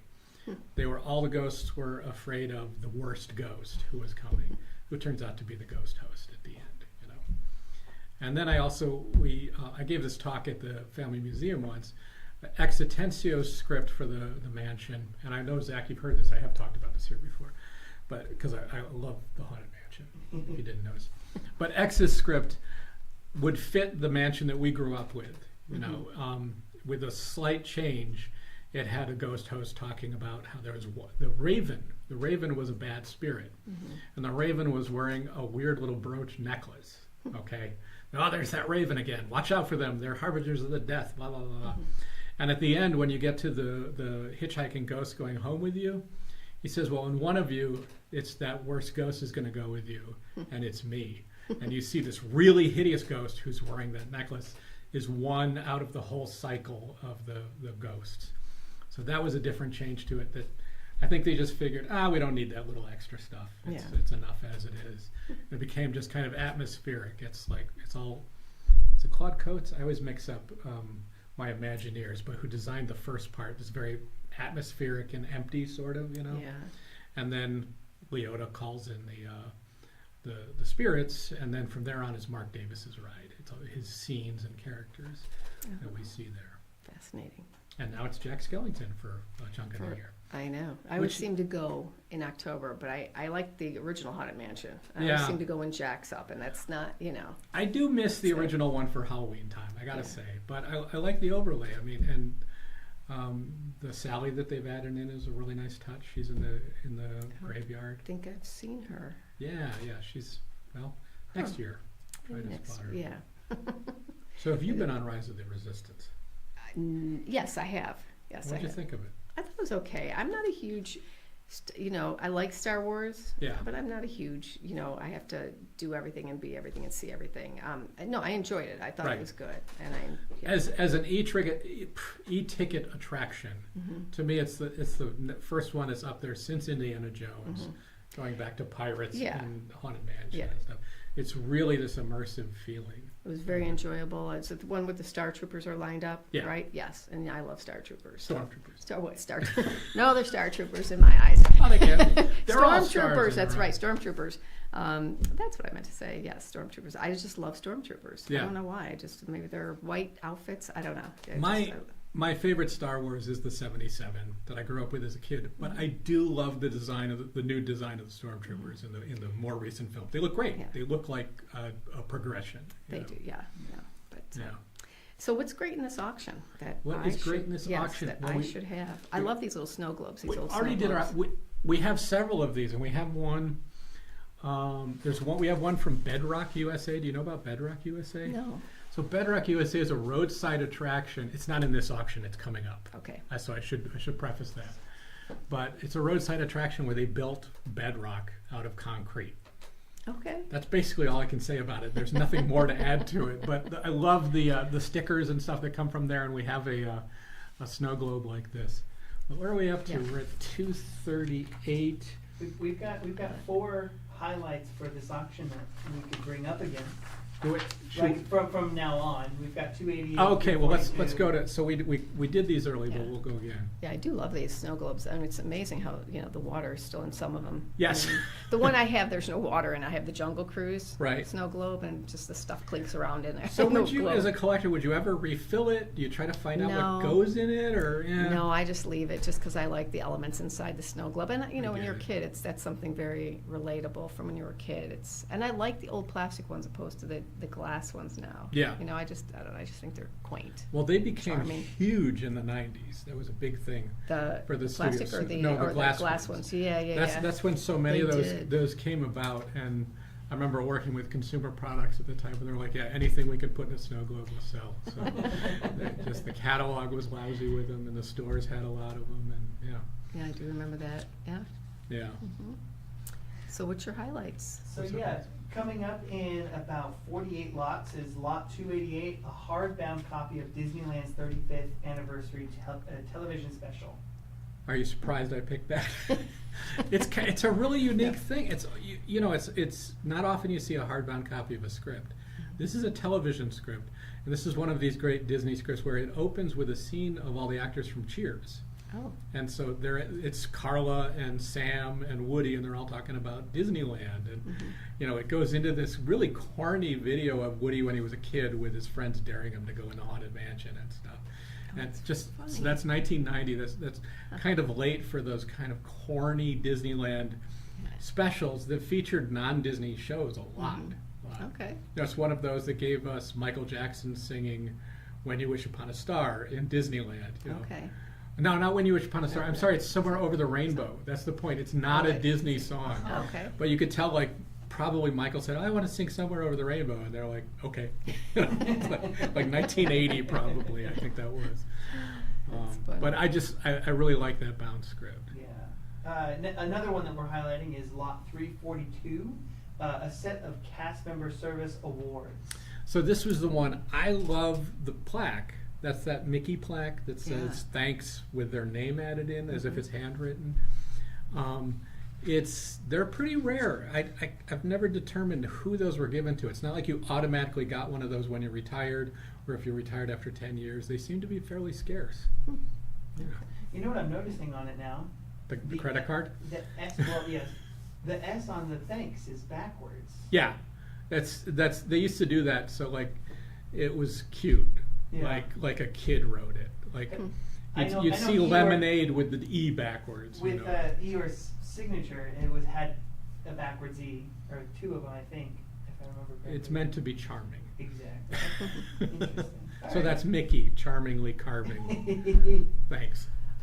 Another one we have is lots 343 to 346, and that is So this, of course, E-ticket magazines. the e-ticket magazines, Wow. because we talked about them here.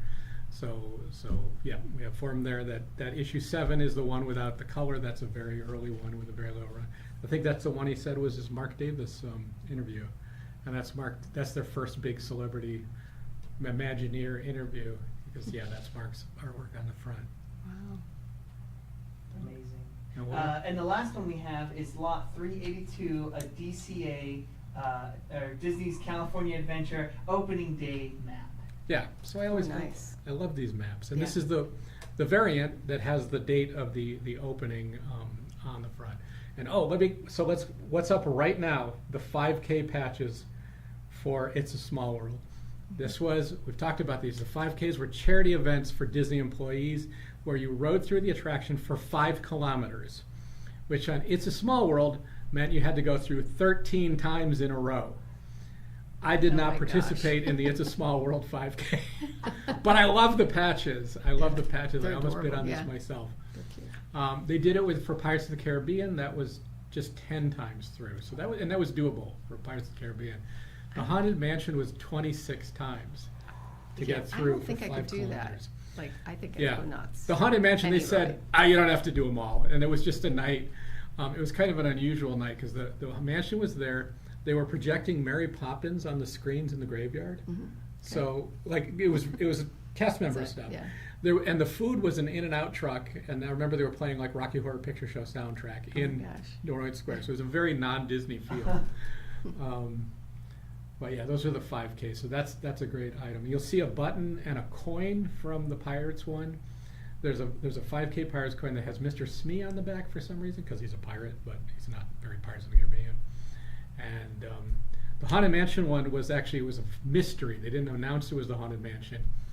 So the merch, there was a mug that was black, and when you put hot liquid in it, it would reveal the Haunted Mansion. Mhm. And we've had those here in auction. And there's also a sweatshirt that was in the 90s. For a while there was this heat sensitive censored, stuff. yeah. So it was blank, but when you wore it, it would reveal the Haunted Mansion. Yeah. I had a sweatshirt of that for my elementary school. And you remember It would show a tiger because that was our mascot. And then you there could see were- the eyes and everything, but there were some you would just it would just show where you touched it, so they'd look like really messy, weird, Yeah. So Crazy. yeah. So that's that. So we're in Fantasyland right now.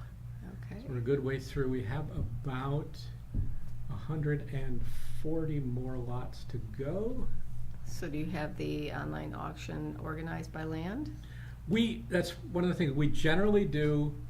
You know, you come in the gate, maybe it's hotel gate in Adventureland around the park counterclockwise. Sometimes we break it up a little bit for the online auctions just so you don't have this huge block of one thing, you know. But yeah, that's generally it. It's similar to the catalog layouts. Okay. Yeah, All right.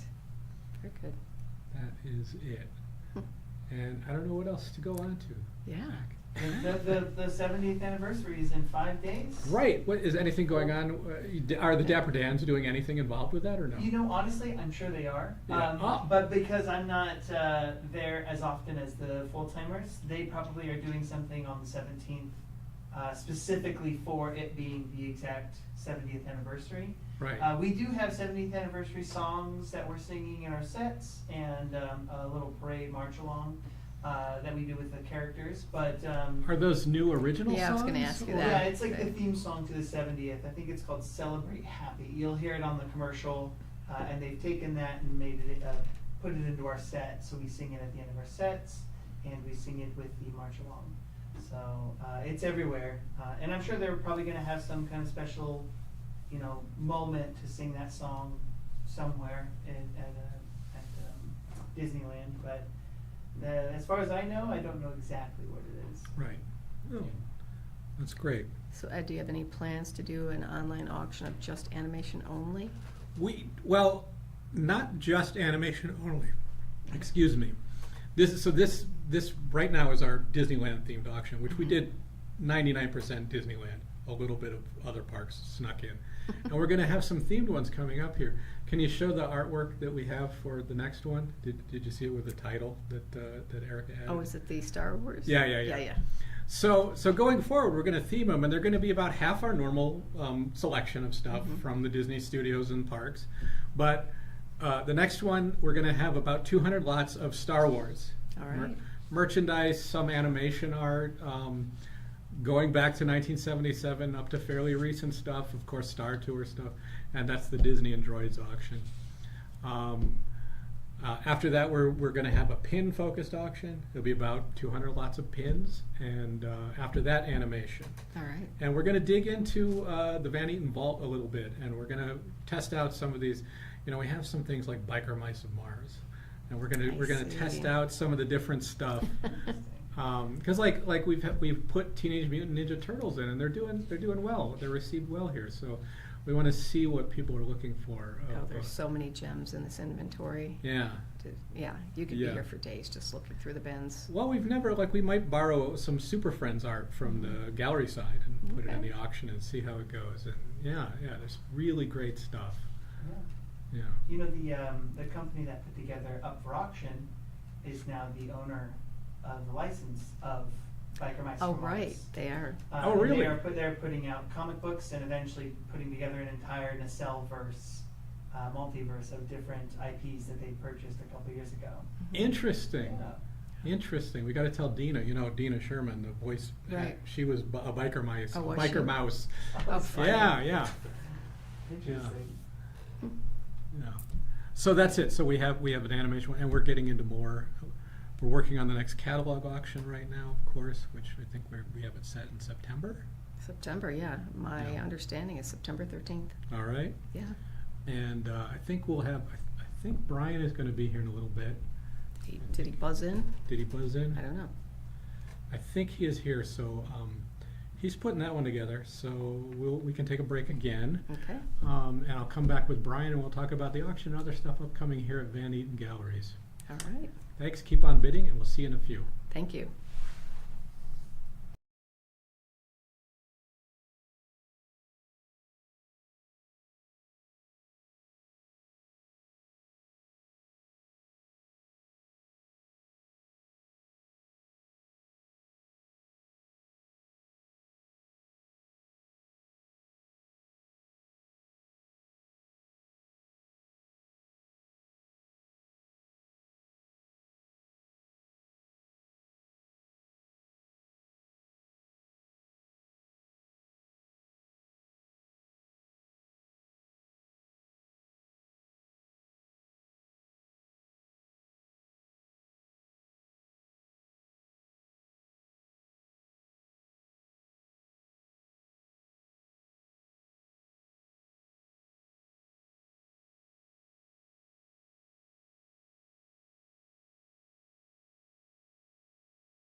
tend to write. And we are back. Thank you, Zach.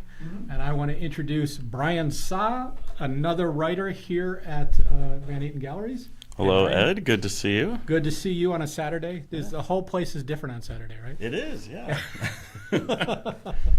So we're both on the writing team here, and I'm basically wrangling the online auctions, and you're wrangling our next catalog auction. Well, that's correct. Pop culture's greatest hits. How is that going? It's going great. We have a lot of really exciting stuff coming your way for the September auction, September 13th. We got a lot of good Lord of the Rings sculptures. We got a lot of Chiodo Brothers props and costumes and just really exciting stuff coming. You got through. stop motion animation Oh, stuff? yeah. We got a set from Land of the Lost, the 1991 TV series. Oh, nice. Yeah. Nice. Well, I know you pulled some highlights for us, and Zach has those, so why don't you talk us through those? Sure thing. Our first one is a amazing fantasy number 15, the first appearance of Spider-Man. Oh yeah, this is one of the, if not the most in-demand comic books. I think this is called the most sought-after comic of the Silver Age, period. And there are known to be, as the last I heard, there are 1,700 copies known to exist. And I will tell you that most of those are not 7.0 or higher graded. This is a really, really nice comic. And you have a bunch of Spider-Man. Oh yeah, we're gonna have a whole section of comics from Spider-Man's run there. A lot of high in-demand comics. We're also gonna have Fantastic Four #1, X-Men #1, Daredevil's first appearance. No slackers of comics there. Fantastic Four #1 is famously the first superhero comic from Marvel Comics in that era, setting off the whole Marvel universe and what the MCU is based on now. Yeah, Fantastic Four is coming out this month in theaters too. It is. They sneak up on me. Right? See the movie, buy the comic book. All right. What else we got? Next up, we've got a Star Wars Episode 1, The Phantom Menace, Pit Droid Executive Gift. Oh yeah, this is a nice one. So this came in recently, and we all were just geeking out about how cool Truly. it looks in person. It has like a nice glass dome over it too. It's just really great for display and preservation. So this is basically a maquette. Mhm. This is part of the process of designing the characters for CGI, but it's an actual physical. It's about a foot tall. Was it? Yeah, I'd say so. And they made a handful of these to give out to partners, the motion picture studio executives at Fox or that. So very few, right? Yeah, like this is your chance to get this. You're not gonna be able to just walk into a store and just No. pick this up. No, So. no. I had never seen. I keep. How many times do I say I've never seen that before, Zach? Quite a bit. Yeah. I see a lot of stuff too. I just want to point that out. No, I you see do. a lot of stuff. Ed has seen stuff. But that's when you know it's important, when it's like, I've never seen this. It's like, okay, well that Yeah, means it's really I got to retire the phrase though. I'm saying it too much. It's losing its meaning. No. Oh, I love these. The 30th anniversary passport and gift giver cards. Just the color on these in person too is fantastic. Yeah, and the whole gift giver thing is kind of unbelievable. Where like everybody in the gate got a gift from a pin to a car. Yeah, or like bring that back. yeah. Oh, what a great set. That's a really nice set there. Yeah. Oh, someone's getting a steal. Oh on wow, that. yeah, jeez. That's good. We had actually talked about this the last time, but this is a new picture, so I wasn't sure if it was the same thing. But it's a Jingle Cruise Piranha Bitten package prop. Yeah, we did highlight this before. I forgot about that. But like we said, at first glance, we were guessing this was from Haunted Mansion Holiday. But it has cables on it to anchor it in the water, right? And Yeah. that are rusty. Yeah. So, I'm sorry, oxidized. Oxidized. Yeah, but it's a fantastic piece. We have I think 3 total items from Jingle Cruise. Really? Yeah.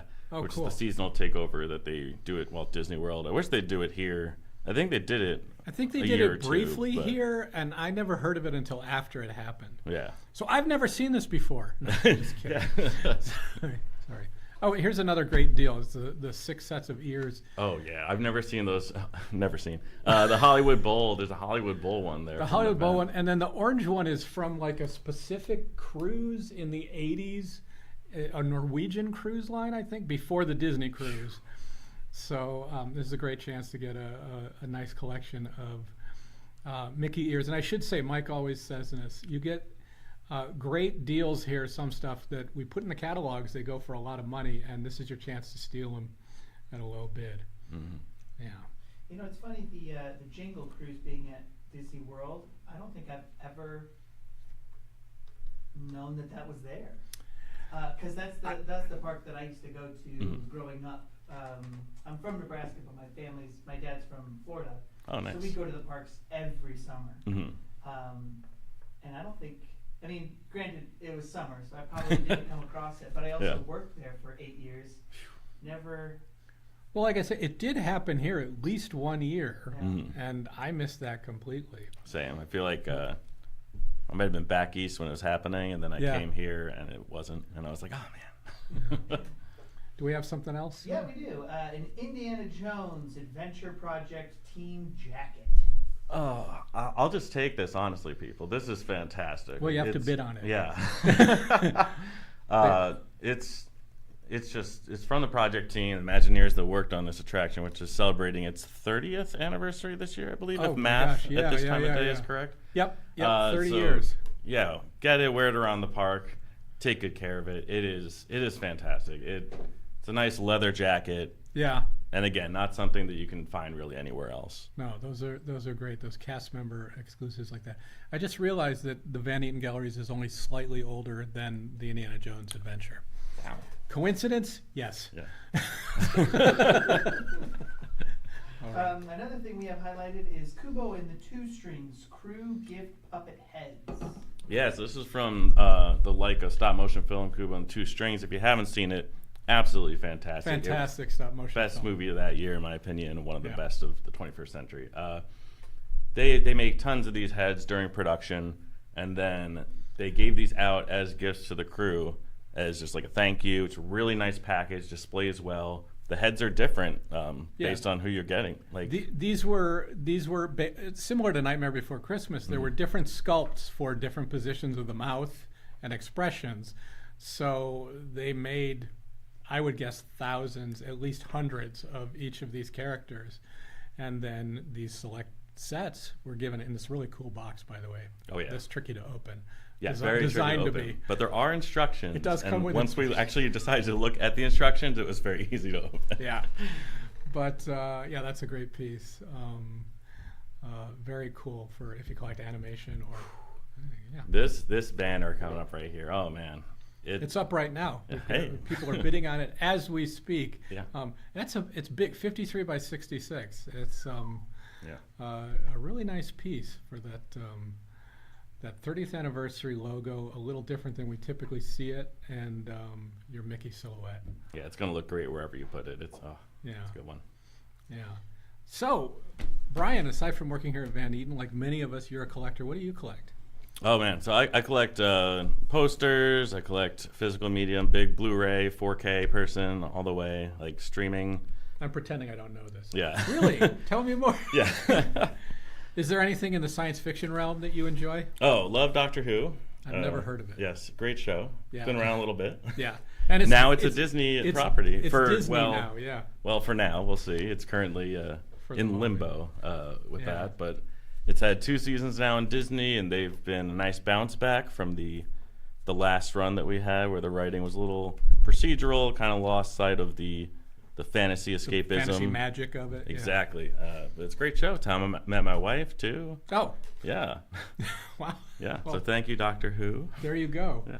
I know we talk about Doctor Who being Disney. And did we ever talk about, that there were plans to add it to Tomorrowland in the 80s? No. Yeah. So one thing that Disney, at least in recent years, has done well is to buy up intellectual property kind of when it's no longer in its prime. Like they got the Power Rangers in America after their big run. They got Deke Animation for Marvel at that point. Actually, Marvel Studios kind of was that thing too.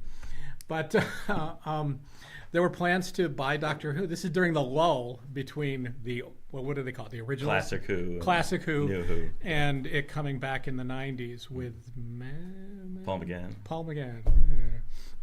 Sorry, what's his name? Paul McGann. Paul McGann? Yeah. He was the first Doctor? Well, I guess he was the last of technically the classic run. So he's the TV movie 8. one. He's 8. Yeah. Yeah. Okay, so who's 9? Christopher Eccleston. I always forget Christopher Eccleston's name. He's the guy before David, what's his name? Tennant? Does anybody remember David Yeah. Tennant? Yeah, playing he's only Doctor been the Who? Doctor a bunch. Yeah, and they brought him back again. He will and never stop being the Doctor. They built in an excuse for him to still be the Doctor, even with a new Doctor, Mm-hmm. right? Yep. But so anyways, in the 80s, Disney was looking at getting Doctor Who and putting it in Tomorrowland. The idea was to use the Carousel of Progress building, Mm-hmm. which to put the TARDIS, and you'd walk into the TARDIS, and it would be bigger on the inside than the outside. If you think about it, the clever thing about that, because the doors rotate, they could theme entrances to different TARDISes and have different character doctors meet people. Ooh. Could be a lot of fun, but it never happened, But it's something they plan to do. That would have been so cool. Yeah. There's a lot. One of the things about Imagineering is they're developing actual attractions, but there's a lot of blue sky work where, especially the area in the park where Star Wars is now. For years, again, I keep saying this, but I talked about this here before, but I would see different plans for that area themed to Indiana Jones or the Muppets or the Land of Oz when they made that movie. It's like, oh, what could we do with that? And I don't think that those are really serious explorations. They're more keeping the Imagineers active and engaged, and maybe something pulls out of that. Maybe there's something becomes an attraction at Disneyland Paris that comes from that. But yeah. I mean, I had hoped when Disney got Doctor Who that they would do something where it was like you could have California Adventure, you have the Who Wants to Be a Millionaire building, just put a TARDIS outside, Right. You step through, you're in the TARDIS console, Yeah. and you could just run around the whole area. Mainly for kids, especially, to just get tired. As a parent, would love my kid to be more tired. But I think that's an Avengers store right now. Yeah. Which, Yeah. you need more point of sale places in the park. But Oh, this photo is great. oh, these were displayed somewhere at the resort, probably in the hotel. Not necessarily, but probably in the hotel. There are a lot of spaces through the hotel. There's a lot of lobby space in the different hotel and buildings where sometimes these retrospectives would go, and that's a 90s look back on things that happened. Oh, Speaking of 90s. we were both looking at the Pogs. Yeah, these are great. Two unopened sets, right? Yeah, 2 unopened sets. They are great. Have slammers and everything. Oh. This is a good set that we bid on. No. You know, do kids know Pogs still? I don't know. I don't think so. You remember Pogs? There we go. But I don't know if You're no kid. I know. Sometimes I feel like it. I know. Well, we're all here. Obviously, we feel Kids like at heart. This Yeah, is. there you Come go. on, you get to sing at Disneyland for work. Yeah, that's true. That's pretty good. That's a good job. Yeah, Very good job. we get to work with this stuff. We get to deal with all these collectibles and pretend they're ours at least briefly. Oh, you yeah. know? Yeah. And lovingly handle them with care and pass them on to the people who get them. So, anyways, We did have one last thing in the pop culture Oh, yeah. Hits live auction. yes. We have one last thing that we highlighted. A multi-signed Apollo 11 anniversary program. Yeah, so this is from an event for the anniversary, and it's a really nice piece. Like, it's crazy to see these 3 men who changed history. It's like probably the most amazing accomplishment in human history is getting to the moon, and all 3 of them have signed this program. That it's 20 years, so that is 1989. Mm-hmm. We're looking at. You got Neil Armstrong and Buzz Aldrin, and I always forget the guy Michael that stayed in the. Yeah, I think it's Michael Collins. I Where's feel that? bad. Or is that a George Clooney movie? That's Michael Clayton. That's one. Yeah, it's Michael Clayton. And George Clooney went to the moon. Michael Collins. Yeah. Michael Collins, nice. Yeah. Nailed it. But it was crazy just to hold it and open it up and just be like, wow. Yeah. They each signed on their photo inside. It's really something special. You know, we recently had an actual part of the Apollo capsule. Oh yeah. That was in an auction, and Mia bid on it. I just said that to make her laugh, Mm-hmm. yeah, that was pretty cool. I want to bring up that 95 Disneyland 4th anniversary maps went for a very good price. Make sure to get those bids in fast, people, because there's some fantastic items going here. Yeah, this is the place to get stuff at a really good deal, and we're happy they're going to people who appreciate them. Mm-hmm. Are we just coming up into pins, or are we? I know there's a few pins that are spread throughout, but yeah, we're getting up into the moving from the anniversary. We've got some anniversary pins moving into the pin section, and soon we'll have an all pin auction, which we have a lot of Joel McGee pins. Oh, nice. Those are going to be good ones. Yeah, there's some good early sets, and I'm looking forward to that. Yeah.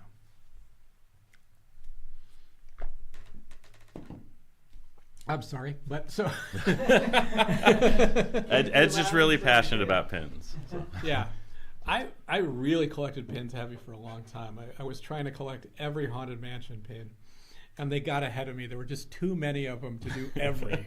So I was like, I have every one up to like 2003, and then I have ones I like. Mm-hmm. So, because I think around 2003, that's when the Happy Haunts balls were in Walt Disney World.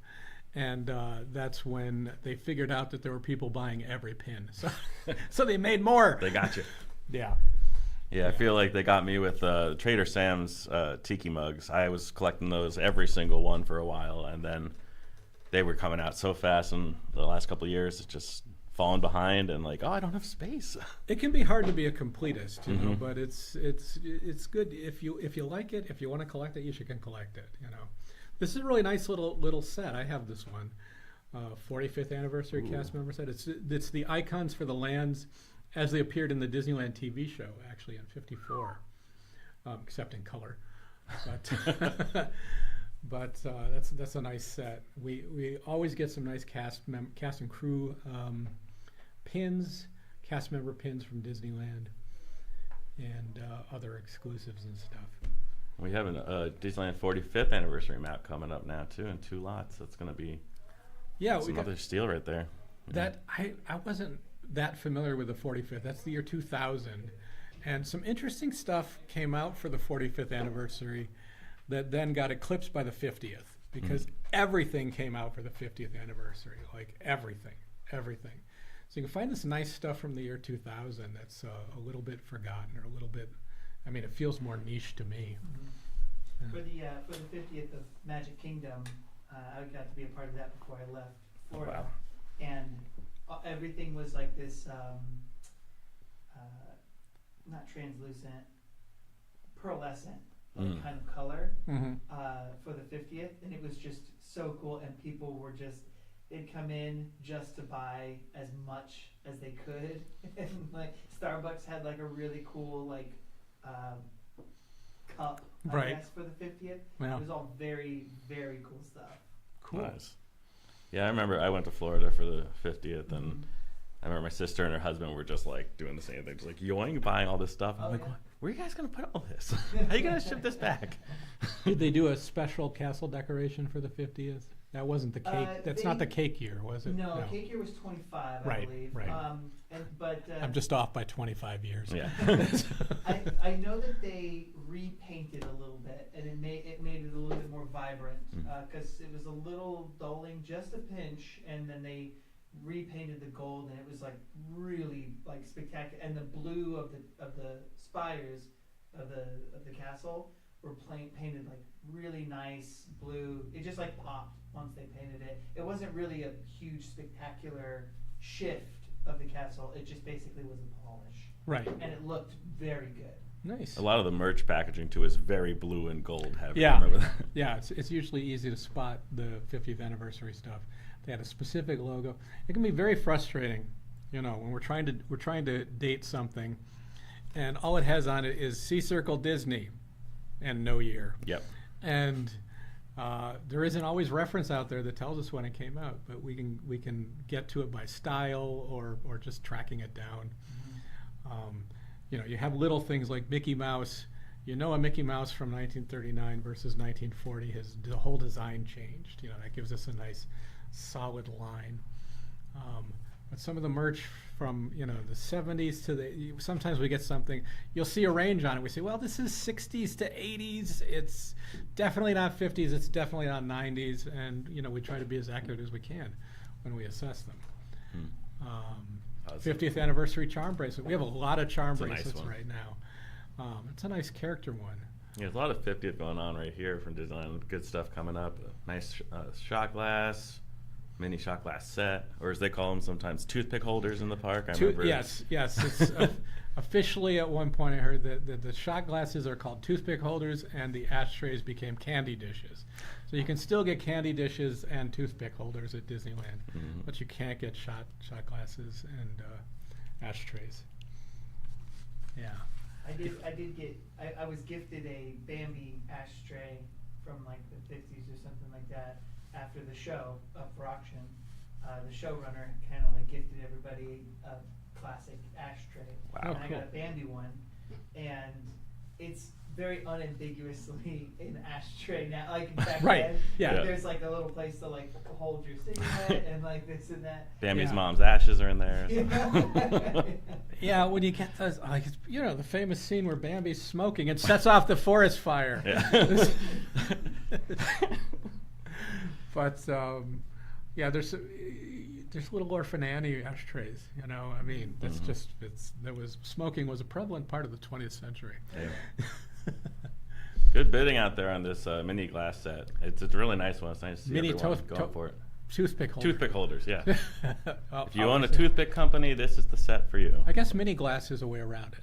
These are for drinking mini Yeah. drinks. They're minis glasses. Yeah. Oh, minis. Yeah. That's it. There's a lot of 50th stuff. Well, this is the place. This being an all Disneyland or 99% Disneyland. I shouldn't even say that. It's just a little bit of Walt Disney World stuff. There's a tall souvenir shot glass. Well, That's nice. there you go. With a retro style park Mickey. Oh, yeah. And you know, we're careful about using the word retro. We use that when it is an item of a certain age, 2000s, trying to look like a earlier style, 50s, 60s. So that is one of the. I'm getting into writer talk now because you're here. It's like next we'll be talking about notably and iconic. Yeah, definitely. Words Forbidden that word. we use sparsely. We try Yes, not to use scarce. those very much. You know, with all the 2000 stuff, never really see any like Disneyland Y2K. You know, like being excited about the end of the world. I wonder if they did any pins for Y2K. Oh, it feels like- That's the kind of thing that they might have done. If anybody has any Y2K stuff, let us know. We'd love to see it. There wasn't a lot. The thing that comes to mind most is a King of the Hill episode. There was definitely a King of the Hill episode where they're prepping for Y2K. I remember when I was a kid, there was a lot of emphasis on just the 2000 because Right. they could use the three zeros to create a Mickey. Oh yeah, there's the And logos. I do remember a lot of that like imagery and logo kind of use, but I don't think I ever saw anything that was specifically Y2K. Yeah. Yeah. And wasn't 2000 the year of a million dreams? When was that? I think that's yeah. it. Yeah. Yeah, whoever thought of in that meeting, I would love to be in that meeting when they thought of using the zeros to make a Mickey. Probably flipped the table like, we did it. We're done here. Year is made. Yeah. A nice keychain. Year of a Million Dreams is 2006. 2006. And too. 2007. 2000. I think Art of Disney was started in 2000. That's a little more. I think that's just kind of a vague merchandise label. But yeah, we've got a few more posters here. Then we're getting into the pins. Oh yeah, so we have the Olympic pins coming up, and for those in Los Angeles as well, or if you plan to go to Los Angeles Olympics in 2028, these pins are either great for your collection or to collect now to use to trade at the Olympics, because pin trading's huge at the Olympics. I don't know much about it. I know there are Olympic pins. Mm-hmm. These are 1988 pins, which the Olympics were in Seoul, Yeah. but these are Disneyland pins. There was a kind of an Olympics promotion or event at Disneyland. What do you know more about Olympic pins?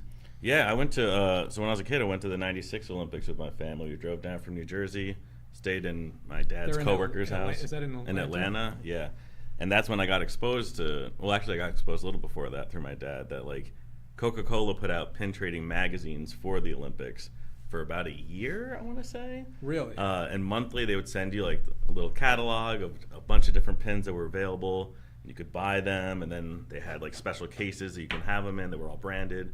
So you go to the Olympics, you have your pouch with all your pins in it, and people would just start trading with you. Like I remember trading with someone on the metro in Atlanta, and it's like a very old memory. And I remember talking to my dad about it recently. He's like, yeah, you remember it, but you don't remember that the guy was trying to like take advantage of the pin you had versus he had. And, Right. But that was also just like, it was a great experience. Like there's a pin trading village at the time in Atlanta. I don't know if they're still doing that.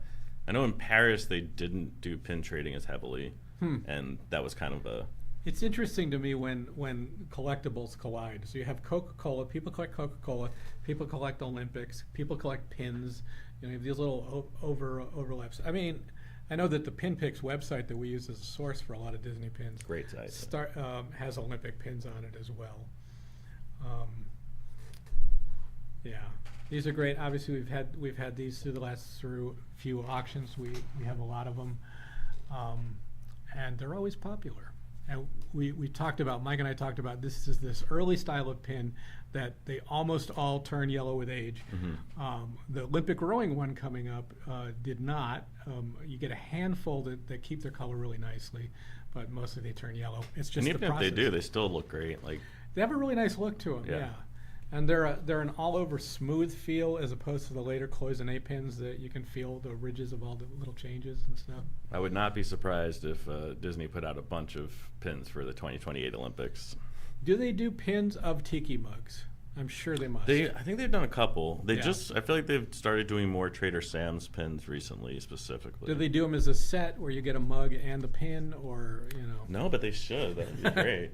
This pin Now only I'm is listening. this pin is only available with this mug. Yeah. Oh, that would be great. So how many mugs do you have? Whew. You can lie.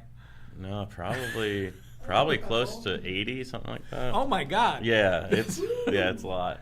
It's a lot. I'm sorry. This is. I'm out of room in my cabinet too. I need to find more room. So. Well, that's. I mean, they're really cool. I'm tempted. I'm not a tiki. I have one. I have the Voodoo, the Tiki Sam Voodoo head. Oh, the zombie Zombie. head? Yeah, that's yeah, a good yeah. one. Like I said, I was buying a different mug, and they gave me that one. I got home and opened it, and I didn't have the one that I asked for, but it's okay. Always important to check your mugs to make Yes. sure they're not cracked, nothing's wrong with them. I went through that with the Hitchhiking Ghost mug from Trader Sam's that my friend was like, make sure to check, and I opened it, and it was just like huge Yeah. chunk missing, and I was like, okay, we'll trade it in. They're like, yep. Yeah, love the tiki mugs. Yeah. Yeah, they're great. I never got into the tiki mugs much. Being, Zach would know this, working at the park or at the studio, you have a lot of opportunity to get great deals on great collectibles. And you have to resist to some degree. I was able to manage to resist. Resistance is futile. Wait, are you saying you resisted fully? Or Mostly. resisted? Well, but there If- was if- this. If Yeah. I come across, I will say, if I come across a pin or like a shirt or a mug or something that has to do with the Dapper Dans, I'm always very into getting that. Right. I've got a nice little mug. I've got a Oh, pin nice. that, like a couple of years ago, they had mugs of the alphabet, and everything had something to do with Disney, and the D was the Dapper Dans. Oh, nice. So I immediately That's grabbed cool. that. And then when I first started at Dapper Dans, I think it was my wife or my sister got me just a pin, and it was just a classic. Like, I think it's the like Mickey, Goofy, Donald, someone else as Dapper Dans. I Oh. can't remember exactly what it was. I gotta find Probably it. Goofy in there. Yeah. Mickey Don Goofy. I don't know. That's cute. Yeah. But, We'll have, Ken and I are sorting through the pins for the upcoming pin auction. We have some great ones, including early California Adventure ones I haven't seen in a long time, based on the Superstar Limo. Oh, Superstar Limo. Everybody's Yes. favorite terrible ride. I'm sorry, but everybody's favorite remembered ride that closed down appropriately. Yeah. But Yeah. But it's really fun to see it. Like we had the map I highlighted, which is at the end of this auction, which the California Adventure map is so interesting. It's really stylized and a little comedic compared to your typical Disney one. I was talking about how the things that are highlighted around it, like I think sunburn. Yeah, garlic. Garlic, right? Garlic Yeah, salt, it's yeah. Northern California, but you know, Yeah. it's just such an odd take on a Disney map and compared to the traditional Disneyland. I know we've talked about it too, that they've only released 2 maps, I believe, right? Or like they had Well, 2 versions of the there's 2001. 2 versions of that first one, and this is the rarer one with the opening date, the opening day date on it. And then there's a small map. Yeah, it's about like a this guide. big. It's 2009, I believe, because they did like a Muppet scavenger hunt around the park for pass holders. And at the end of it, you were given a map of like what the park was going to look like once Cars Land opened. And I've had it for years. I remember like the first time I really was like trying to find something special from the parks. I forgot I even had that for years. And then like I've acquired so much stuff, and I was like, oh, I had something in the beginning the whole time. Right. And you know, you look at the Disneyland maps and how many were put out early on. These California Adventure maps, I think, are going to end up being something special, like Maybe. a big collector item in the future. Maybe if they're smart, the 25th anniversary is coming up next year. If they did a new big souvenir map of Ooh. California Adventure as it is now, that would be really Yeah, something. take my money. I'm here for that. Yeah. Oh yeah, yeah. Ooh. I like it. I've held off from the maps. I have a map from '63 that my aunt got visiting Disneyland, so that's kind of personal. But I collect plenty enough. You know, I collect Star Trek. I do have a pin collection. I collect animation cells. I just keep collecting. Yeah, I've started collecting the maps, and I have a 72. I have the California Adventure 2001 and the 2009, and then I got the 62. I brought it to my frame guy, and I'm so excited. And I had figured out where to hang both of them. And I go to hang the first one, and I'm waiting, and I'm like, I forgot about that light switch. I can't fit both of these maps. And it's already getting framed still by the map guys. Whenever I pick that up, I don't know where that big map's going to go. The 72, is that Country Bears? That's the Country Country Bears. Bears in the That's corner. really nice. Yeah. That's a really nice design. Yeah. Yeah, we grew up on the East Coast in New Jersey, driving down to Florida. We love the Country Bears. We love Big Al. Blood in the Wow. Saddle was like the go-to song. We'd Big always- Al merchandise is really popular too. It always does really well in auction here. Oh yeah. Yeah, we've had some plush. There's a little poster of him that sells crazy well. I have a little bank of him. Love Yes. that one. Yeah. That's good stuff. I only knew him from seeing him here as an adult, really. I mean, I saw him on TV when I was a kid. I always say, I was in Syracuse, New York. We didn't go anywhere for vacations. We didn't drive down to Florida. But I would see the Day at Walt Disney World show and just dream of going to Pirates of the Caribbean and dream of going to Haunted Mansion and seeing him for myself. And I didn't until I got to Disneyland here, so Wow. that's okay. And you still Country- haven't done. I'm sorry. Go ahead. No, I'm just saying Country Bears in these pins. Oh yeah, that's nice. That's the a whole set of attraction pins for the 35th anniversary. And I'm most familiar with the Roger Rabbit was on the Haunted Mansion one, which is kind of an odd pairing. And there's a great one for Captain EO, I think, too. Wow. But they're hard to come by. Yeah. Sorry, you were saying? Oh no, sorry. That's where I spy these pins at. That's a good set. Yeah. We've got a bunch of them coming up with some cast member sets. I like this lot 322 that's coming up in a couple. A complete cast recognition clock face pin. These were pins that were given to cast members that were recognized for plussing guests' pin trading experience. That is specific. That is. And I think there's different meaning to the 5 of them, like different levels or something like that. But those have got to be pretty rare pins. 97 Candlelight, that's an early one. I haven't seen a lot of Candlelight pins Yeah. from the Candlelight procession at Disneyland Park. Have you been to the Candlelight procession? I have not. I always see an article like the, a couple days later. I'm like, whoops. I've never been to. I was even there once when I think Mickey Rooney was reading the I think it reached twice Night Before Christmas. Mm-hmm. And I ran into him twice outside, like they were bringing him into Storytellers. Like when I was at Storytellers, I'm like, geez, I should go see this sometime. I've never been to it. Yeah, I've got a lot of pins. You've got the comic books you have coming up. I'm a big Spider-Man collector too, so I'm looking forward to that auction. That's gonna be really cool. Yeah, I mean, you're hitting. We've got Amazing Fantasy 15, first appearance of Spider-Man, Amazing Spider-Man #1, Fantastic Four #1, again the first Marvel superhero comic. You've got Daredevil #1, his first appearance too. We got the What If. We have a What If. Like a full run of the first 3 volumes of What If, which is basically the origin of the whole multiverse idea. Yeah. You know, it's going to be a really good auction. Pop culture is always interesting. We get into stuff. I mean, we love Disney. We do a lot of Disney here, and pop culture is when I learn about Planet of the Apes, and or stop motion like the Chiodo Brothers with the Alien Christmas. We have a lot of stuff. Beautiful, beautiful puppets. Killer Clowns from Outer Space. Oh yeah, that's good. Yeah. See, are you a Killer Clowns fan? I've never seen it. I was always scared of everything growing up, so I never got around to it. Yeah. Are you a fan of Killer Clowns? I wouldn't say I'm necessarily a fan, but I have seen it, and I thought it was great. It's like a great B movie. Yeah, I think I saw it a long time ago, but I don't like scary clowns, so... but yeah, that's going to be really popular.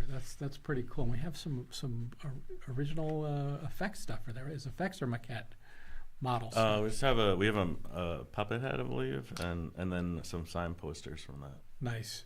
Yeah. Nice. Some prints. I remember they did a little section at Halloween Horror Nights in Orlando of Killer Clowns from Outer Space, and a bunch of people were like losing their mind about it because they were so excited. I was like, that seems like such an oddly specific, strange horror movie from the 80s or whenever it came out. So I watched it, and I was pleasantly surprised at how entertaining it was. You can very much tell that it's a B movie, right? But it kind of adds to the charm of the movie as a whole. Yeah, I need to see the effects look really impressive, like what they could pull off. They're so talented. Yeah, the great thing about 80s B movies is like they used puppets, they used practical effects. They have stuff that we can collect and now and stuff. Looks better than CG. Yeah, I got to say, in general, it looks better than CG. The stop motion puppets are beautiful that we have from Alien Christmas. You're going to have some of those in the next auction. Yep. And I forget what else is coming. Oh, we haven't seen it yet. We have a Adventures in Wonderland puppet. Oh yeah, the Cheshire Cat. The Cheshire Cat from that's an early Disney Channel show, live action show. That had some costume characters and some puppetry, and looking forward to opening that up. The Cheshire Cat is a big piece. We also have speaking of Alice in Wonderland, we have the '99 TV movie that Jim Henson Company did. Yeah. And we have a hedgehog prop from like the Queen. The croquet ball. Yeah. The hedgehog croquet ball. Yeah. It's really cool. cute. Yeah. That's pretty neat. All right, we're coming up. We're deep in the pins right now. Y'all are bidding great. I think we're going to take a little break, and we'll come back and we'll finish out the auction. So we'll see you in 10 to 15.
And we're back. Thank you, Zach. So we're looking at some of the stuff that you have lined up for the next catalog auction. Oh yeah. What do you got? Yeah, so we got right over here, we have Jason Isaacs' Hook from the 2003 Peter Pan movie, which absolutely love that movie. Right. Where he plays the dual roles, Just adjust it up for the camera there. It's weird to watch. There's a bit of a delay in the image, so you can wave to yourself if you want. Yeah, it's beautiful. Nice. Look at it 360. Now, Zach was just telling me about this. I don't know this version of Peter Pan.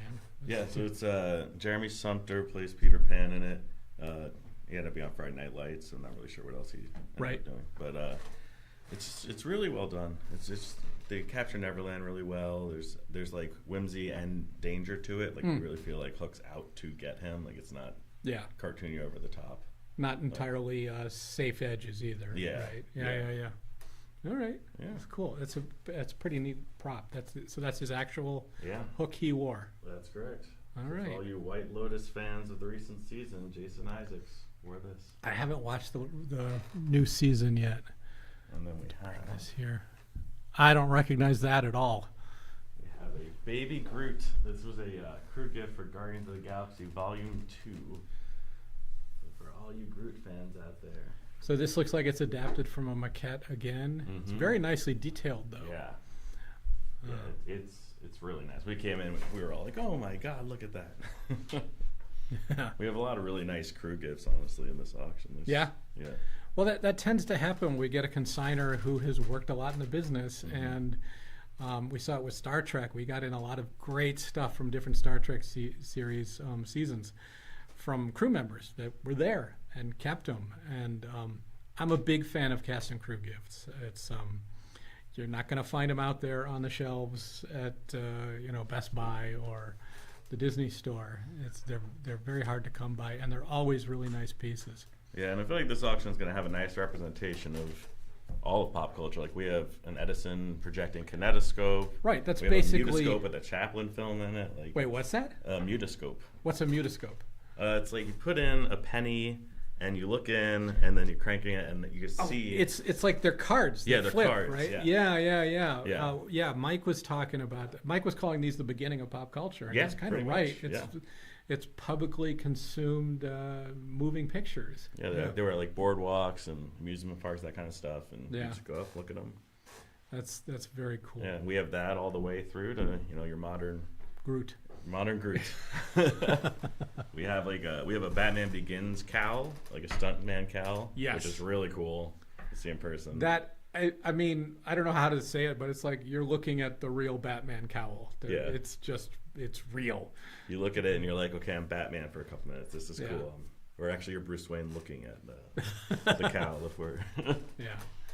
And we have, for all you 90s kids out there, we have a Good Burger puppet from the Dream Sequence, which is really cool. The Dream Sequence, is that from the film? Mm-hmm. The first one? Yeah. All right. I haven't seen that in so long, but I didn't know it from TV. You know it from All That. All That. Like Keenan and Kel, yeah. Not my age group to see that. I guessed. I asked you, was that from You Can't Do That on Television, which is like what 80s Nickelodeon. But I knew the movie, and I loved the movie. Good Burger was hilarious. It was so fun. Sequel was good too. I was pleasantly surprised by that. Yeah, I thought I really watched it like I'm not gonna like this. You just kind of didn't think but they really did it again. Yeah, it's like comedy sequels are always kind of hit or miss, and I feel like that one's like they had the same energy to it. It's hard. I'm not a fan of really late sequels too. When like I've talked about, I haven't seen Hocus Pocus 2 because it just came out. I'm sorry, but it came out 15 years later than I would be interested. I just was not in that. I hope it's good, and I hope it's a great movie and people enjoy it. But Zach, you've seen it? I have. I think that one of the best things about the Sanderson sisters were their physical comedy. Okay. And the way they were able to do that in the first one was very apparent, just because of where they were at in their lives. On the second one, they lost a little bit of that physical comedy, and I think if they had done it 15 years earlier, then we could have still gotten at least a taste of it. You were saying when they were younger and more resilient? A little bit. and there's still some parts in the second one that are like, oh, that was pretty good, that was funny. Yeah. But there was something about those three almost stooge-like Right. that had like this physical comedy portrayal that was just, it was electric and really Yeah. fun to watch. Yeah, you'd have to really underline the characters and the character interaction without that. And I hope they did that okay. Yeah. You know. Yeah. Oh, yeah, we also have a whole section of really good Star Wars stuff, from like lobby cards. We have helmets, like replica helmets. We have a Y-wing replica that's like made modeled after the original Yeah. New Hope models. It's not a production model? It's a modeled after the production model. Modeled after the production Yeah. model. Yeah. Yeah. It's made in the same way. I mean, it's not a fan piece. Right. Right. Yeah. Yeah, that's really cool to see in person too. Yeah, I was gonna bring that in here, but it's really big. Yeah. And your next next online auction is Star Wars, right? Yeah. It's going to be, like I say, it's half Star Wars. We're logging that stuff in right now. We're going to have it up pretty quick. But we have stuff dating from the earliest merchandise in the 70s up through some crazy interesting stuff that came out in the 90s. Stuff for the Star Wars Episode 1 I'm kind of nostalgic for in a way I never expected. But we have great watches. We have the Jar Jar Binks character watch with the rotating tongue secondhand. We sure do. We sure do. There's a Queen Amidala pendant watch. There's a lenticular Qui-Gon and Obi-Wan watch. That just neat stuff that I never saw. And stuff up through the Disney films. A little bit of production stuff. I'll be showing this. I should have highlighted these, but well, we're not. The ILM patches. The Industrial Light and Magic. Cool.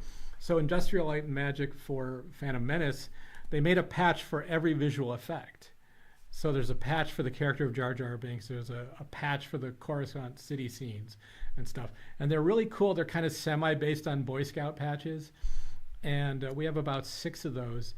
And they're really nice. Yeah, those are the Star Wars site I found said that they're considered one of the rarer cast and crew items for that film. Mm-hmm. So that's pretty neat to see. We'll have those up, and I'm probably bidding on at least one of those.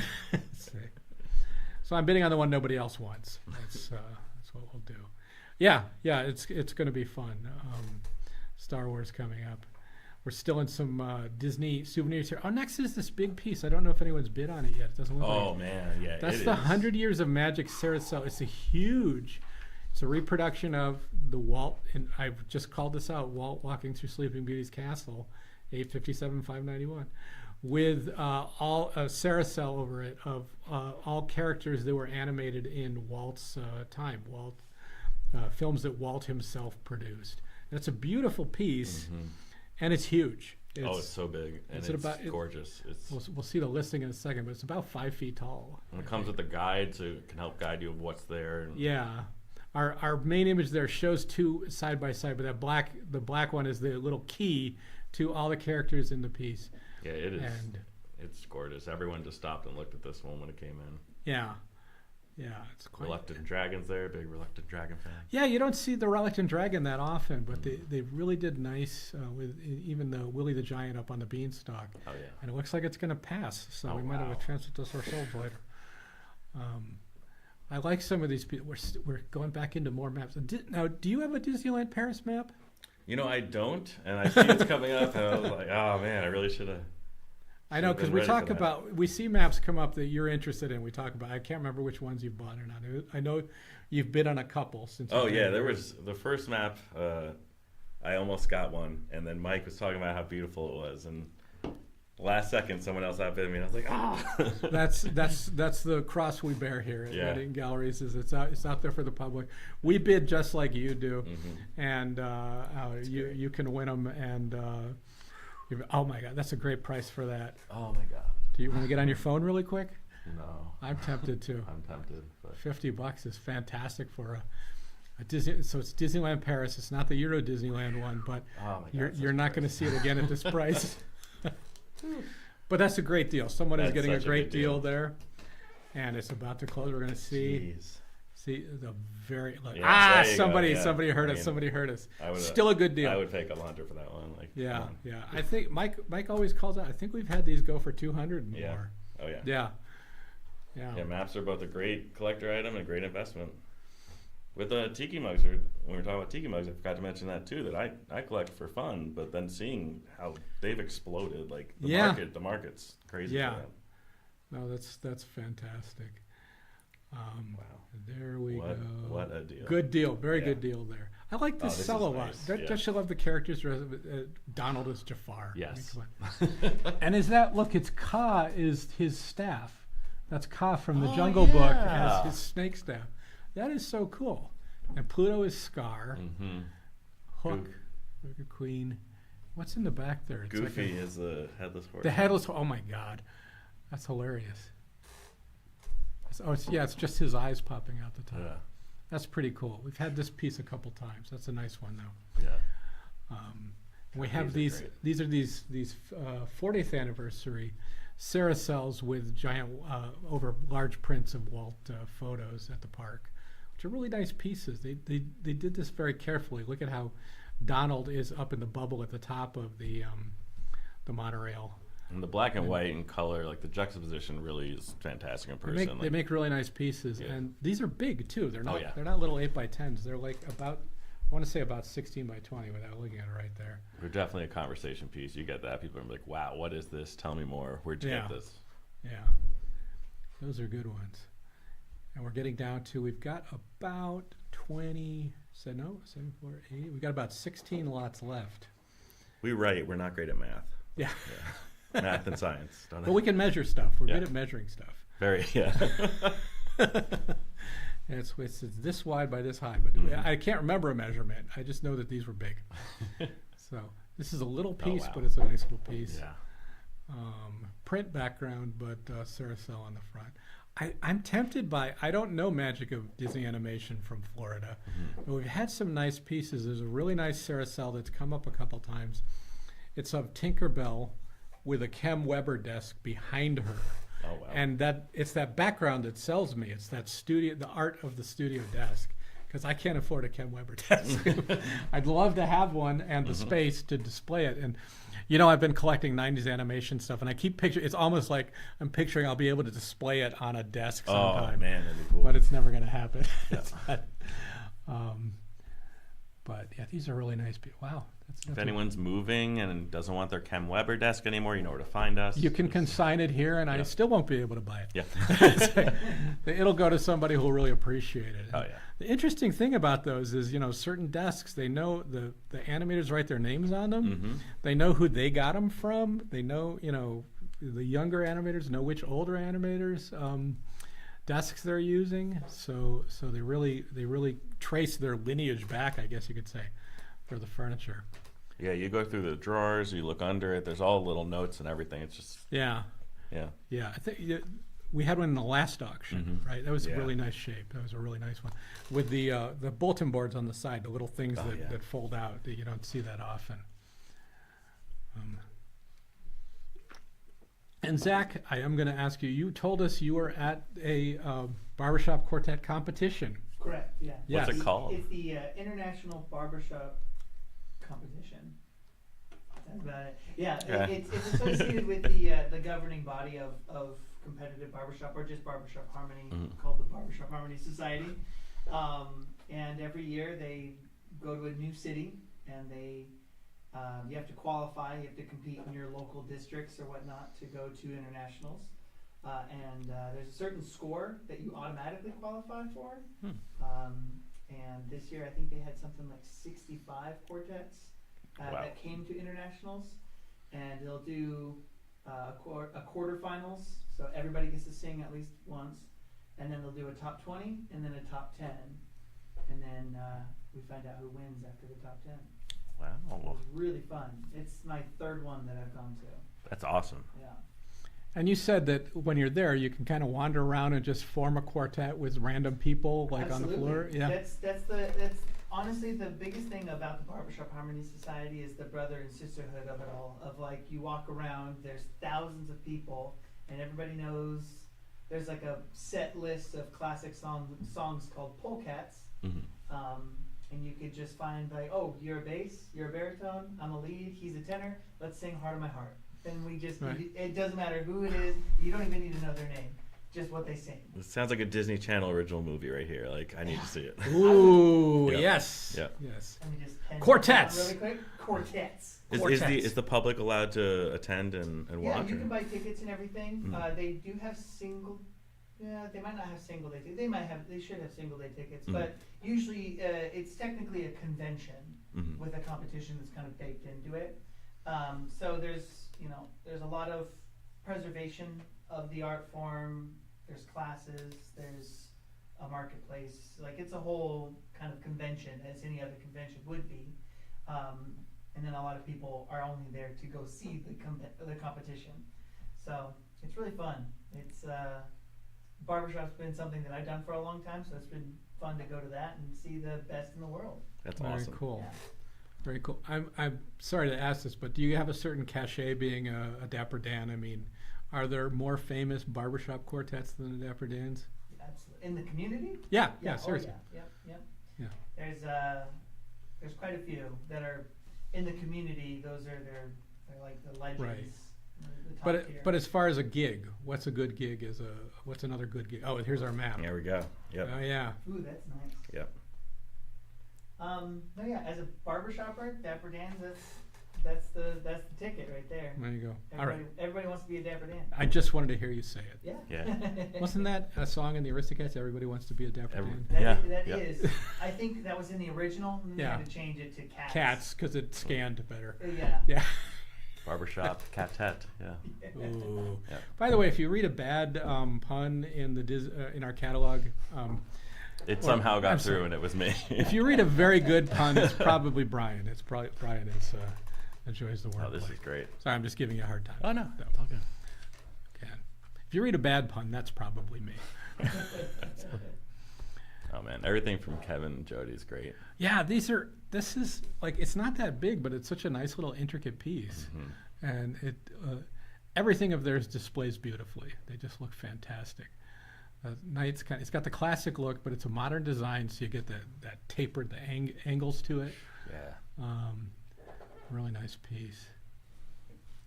And we are down to our last 7 lots.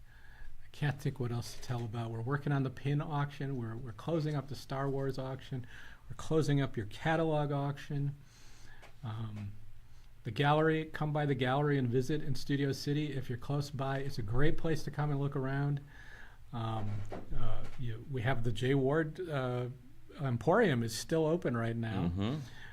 With the merchandise from the J. Ward Emporium, or the Dudley Do-Right Emporium back in the 90s up to 2004. You can still visit that here, and we're going to have an exhibition coming up pretty soon. Not right soon, but pretty soon for our next catalog auction. Yeah, it'll be late August. Late so it'll be August? really nice. Yeah. That's pretty soon. That's we have a lot going on. Yeah. It's good though, and we're happy you're all out here bidding at another one of their pieces. These trinket boxes, you could collect just trinket boxes from Kevin and Jody. So nice. Yeah. Wow, that's getting a lot of nice attention too. Deserved it, yeah. Yeah. And of course, don't forget about our next online auction. Droids. Disney and Droids. Yes, yes, yes. Yes, I love that artwork. July Thank you, 26th. Erica. Yeah, Erica. A+. A+.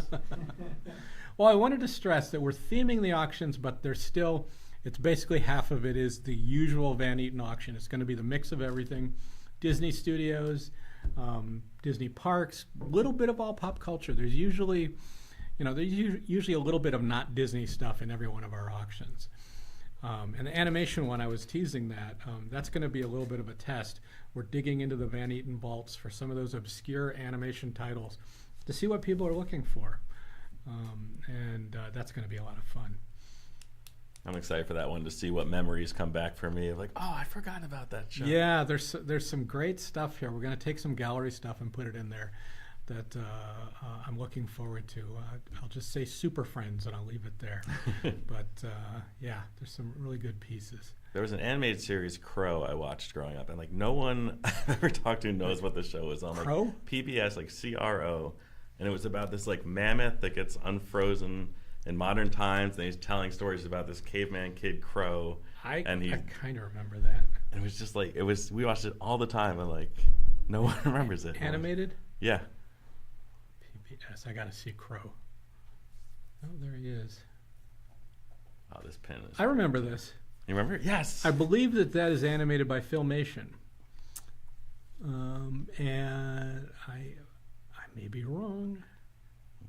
Max Casella as Crow. Mhm. Frank Welker was in it, which is not a surprise. Nope, Film Roman animated it. I might be mixing it up with a similar Filmation Neanderthal themed one. There was a bunch around that. I've definitely seen Crow. Well, this is like right after Land Before Time was really popular, right? So that was driving the prehistoric animation craze, Yeah. I'll say, of the late 80s, early 90s. Mm-hmm. Yeah. These did really well. This custom hitchhiking ghost figures. They're really beautiful little pieces, standing up to 5 inches tall. Some of this stuff, those photos represent them pretty well. You know, sometimes they're very hard to show, but that really gives you the sense of the color of them. Yeah, the color is really great. Yeah.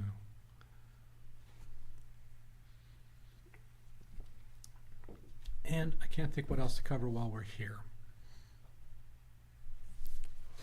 Trying to think what's going. You cover what's going on in the parks and.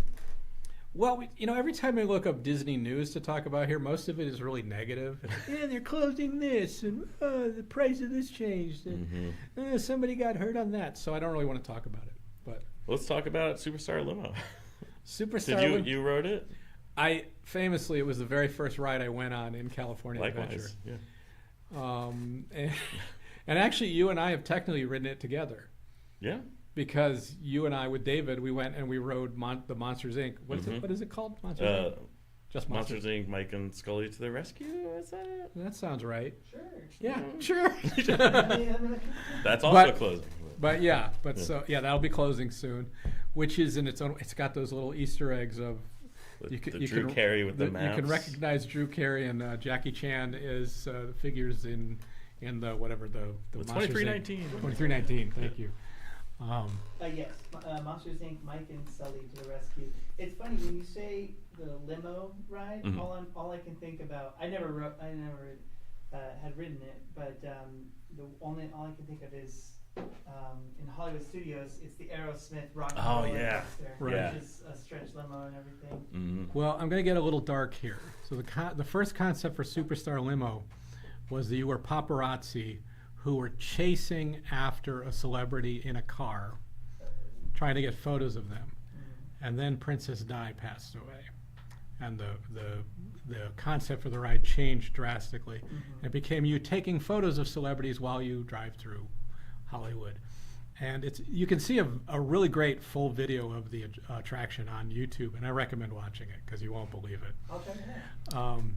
And it's like, hey, there's Cindy Crawford. Hey, there's Drew Carey selling maps to the stars. It's so bizarre.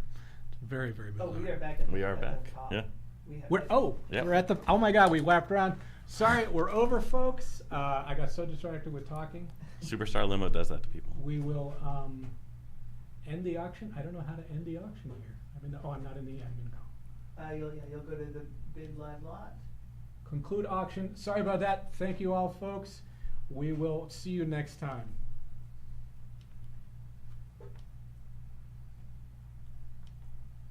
There we go. All right. I can't believe I went past the end because we're there like I don't know what to talk about. I'm surprised it did that. That it looped around. Well, yeah. It does that.